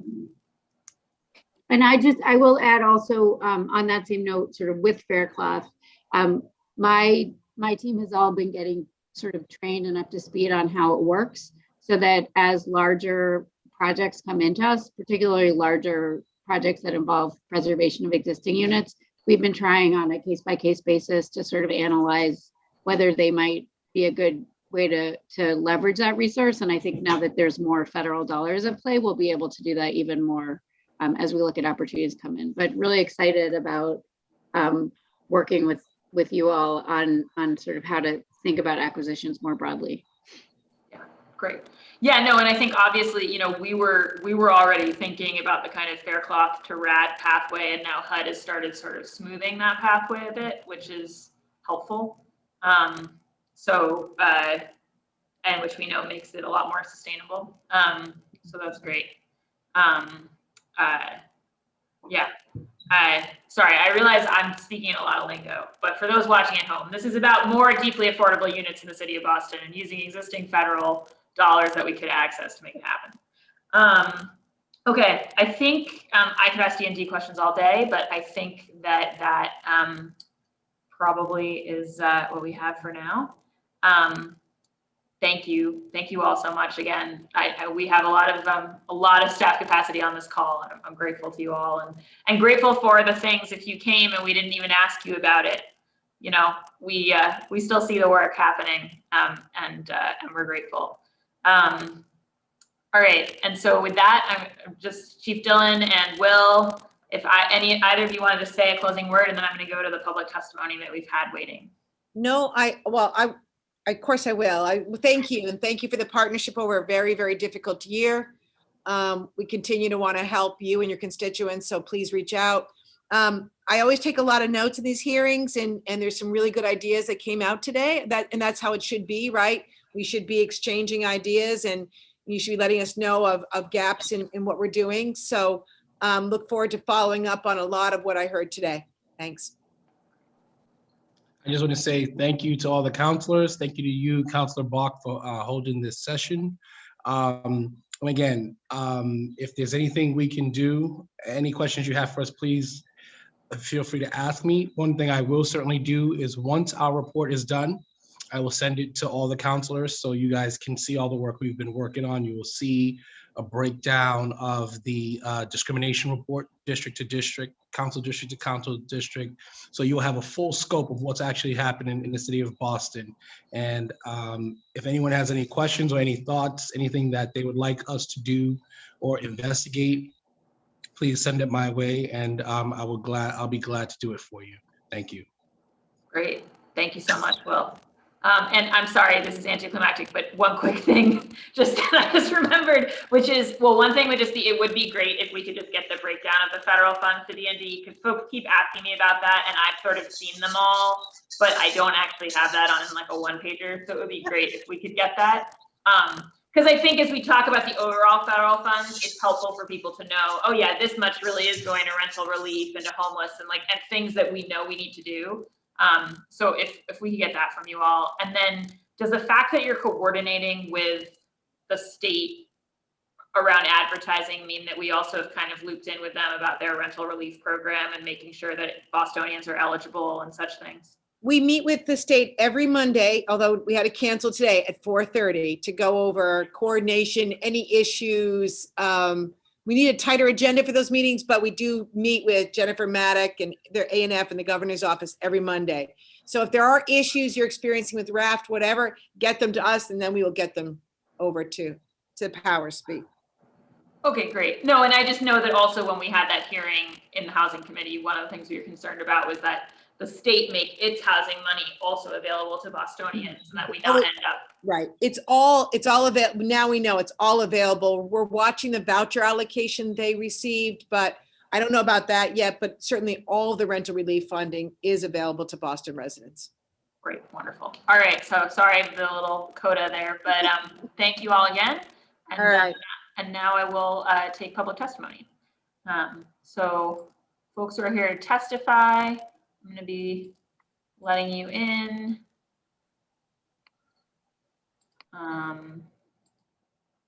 I've got Michael Kane. Sorry, I'm trying to get John Labella over, and then Cassie Hurd. Michael? Michael Kane? Michael, can you hear me? All right, what about, Michael, we'll come back to you if you pick up in a sec. John Labella? Sure, I'm here. Can you hear me? Yes. Can I share my screen, or do you just want numbers and a face, Kenzie? You can share your screen just if it's, as long as it's, well, what is it? Oh, it's a, when you see it, I think you'll see it's fine. Can you see that? I'll pass it to you later. Yes, yes, we can see it. Okay, that's great. Yeah, no, I just have a policy that I don't rebroadcast videos, so that's the only thing. But that's of course. Fine. I'm here in support of the Rental Subsidy Coalition, but also I have a little bit of data from HousingWorks. There are three, I think, things that no one knows but us that we want to pass on to you as you talk about the budget for the rental subsidy. Right now, my company's running 5 lotteries this year, and this is the data from one that ended today so far. There are 4,500 people in it. 75% of them are under 40% AMI. There are 9% have vouchers, which means the vast majority of people will only qualify for the low-income units. We're talking then about almost 3,000 people vying for 7 units. This has gotten worse in the last 15 years since we were doing wait lists. So the point of it is nothing we've done yet as a city has really made a dent on the fact that there's not enough legitimately affordable housing. It's a large failure. It's not anybody's particular, but we haven't done it. So I'm part of the Rental Subsidy Coalition. Oh, sorry, one last picture, and I'll send these on. The number of full-time employed but homeless people has been going up long before pandemic. It just got a lot worse last year, but it's been getting worse, period. These are unduplicated counts of maybe 1/8 of the city's non-public housing properties. So I'm sure the actual number is much worse than the 2,000 households that we know of who are full-time employed but homeless. So I think that speaks to the need for this rental voucher program. We are hearing in the meetings with BHA that they might right off the bat have trouble finding enough developers to take advantage of these vouchers. But there are several really important points here that explain that we need to know. These lotteries that are happening now were started 1.5 years ago, maybe 2 years. it's an incredibly long process. By the time this pilot launched in March or April, really, of this year, it was too late to get any of the lotteries but one that I'm handling. So most of the lotteries running now couldn't really incorporate the rental subsidy thing because it was just too hard getting that fair marketing plan to actually begin the lottery. So I think give this a year or two and we should see more developers. Number two, that fair marketing plan that every developer has to go through with the city, it's 140, 150 pages. It's a gauntlet. It's incredibly complicated. My own questions after reading it were 3 single-space pages. It's really hard. But it is the template. And I think it makes sense that we incorporate into that template this rental subsidy program. The developers should have to say, I'm going to use it or explain why they're not. And I think by putting it in this document, which the developers view as the template, it would make them take that program more seriously. I think the BPDA should also have to incorporate it in their proposals because right now they're just getting anecdotal information from developers who really don't have any methodology behind some of their notes. The last thing is, I don't get a clear-cut sentence from the city in stone that they're going to commit to this program in perpetuity. And I know that's making developers skittish. They don't want to take advantage of it and then find out that they're tied into this horrible yearly renewal or that they're having to evict tenants. So we really need to put it in stone that it is definitely going on in perpetuity. And finally, I think the $5 million is maybe going to be 400 or 500 vouchers. We need 10 million next year. This would be the first program in my 15 years of waitlist management that might actually make a dent in the increase in homelessness. That one of those comments is for me is Housing Works. I think the rest are rental subsidy coalition points. So thank you very much. I hope I did not talk too fast. No, thank you so much, John. And I would encourage you to send these slides over to the committee. So that's, if you just send them to ccc.wm@boston.gov, we'd love to put them in the record for everybody. And appreciate that. Yes. Who do I'm sorry, my headphones went off. Who do I send them to? No, sure. If you just send it to ccc.wm,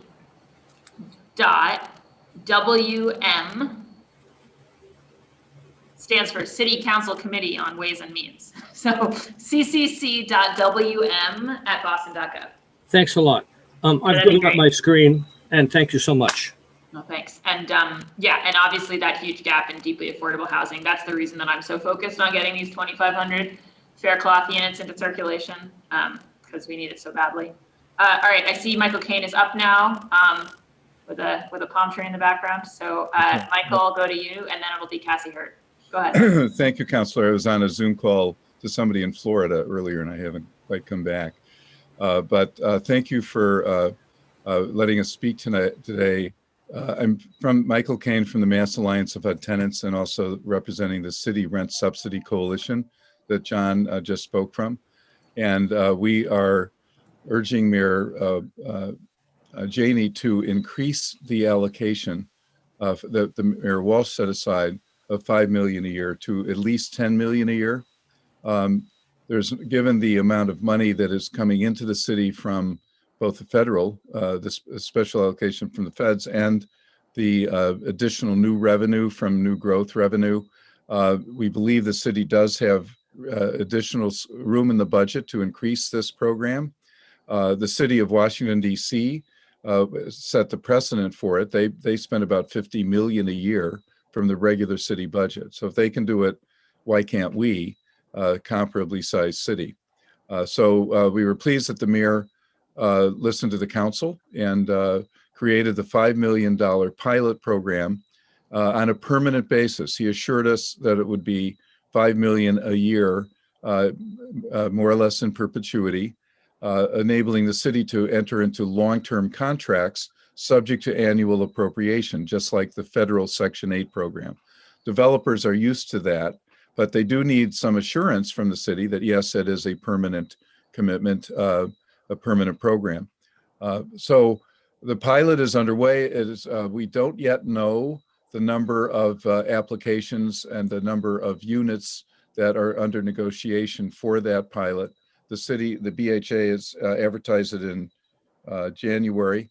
And their advertisement is open through, it's a rolling one through June. We don't know how many developers have applied and for how many units. The BHA is hinting that it's not enough to eat up the first allocation of 2.5 million, which is what was advertised. It's soon to go to 5 million annually starting in July 1. So at one level, we do need the council's help in pushing the agencies. We're not clear on how aggressively DND, BHA, and BPDA have been encouraging developers with tax credit units in the pipeline or IDP units in the pipeline to sign up for the steeper subsidy. But the idea was to make mixed income housing with tax credits more affordable to a lower income range by setting aside low income rent subsidies from the city, just like project-based Section 8, just like project-based MRVP. And these are project-based subsidies, not tenant-based. So they wouldn't be mobile, they would be tied to the units. We prefer to call it a city rent subsidy program, not a city voucher program, because that's a little misleading, I think. So it's more of city rent subsidy program like the one in Washington. So we need some help in encouraging developers to sign up. We've had mixed records on that of talking to even nonprofits with tax credit applications to encourage them to consider it. Some pushback has been they're worried that because the priority would go to homeless families with children in the Boston Public Schools in this tranche, that they would burden them with families with major problems. We don't think that's really necessarily the case because many of the homeless families with children in the schools are workers. They just can't afford an apartment. They're living on somebody's sofa. So that, and under the city program, they would be eligible, unlike the federal program, for priority in this program. So we're encouraging developers to talk more to the agencies.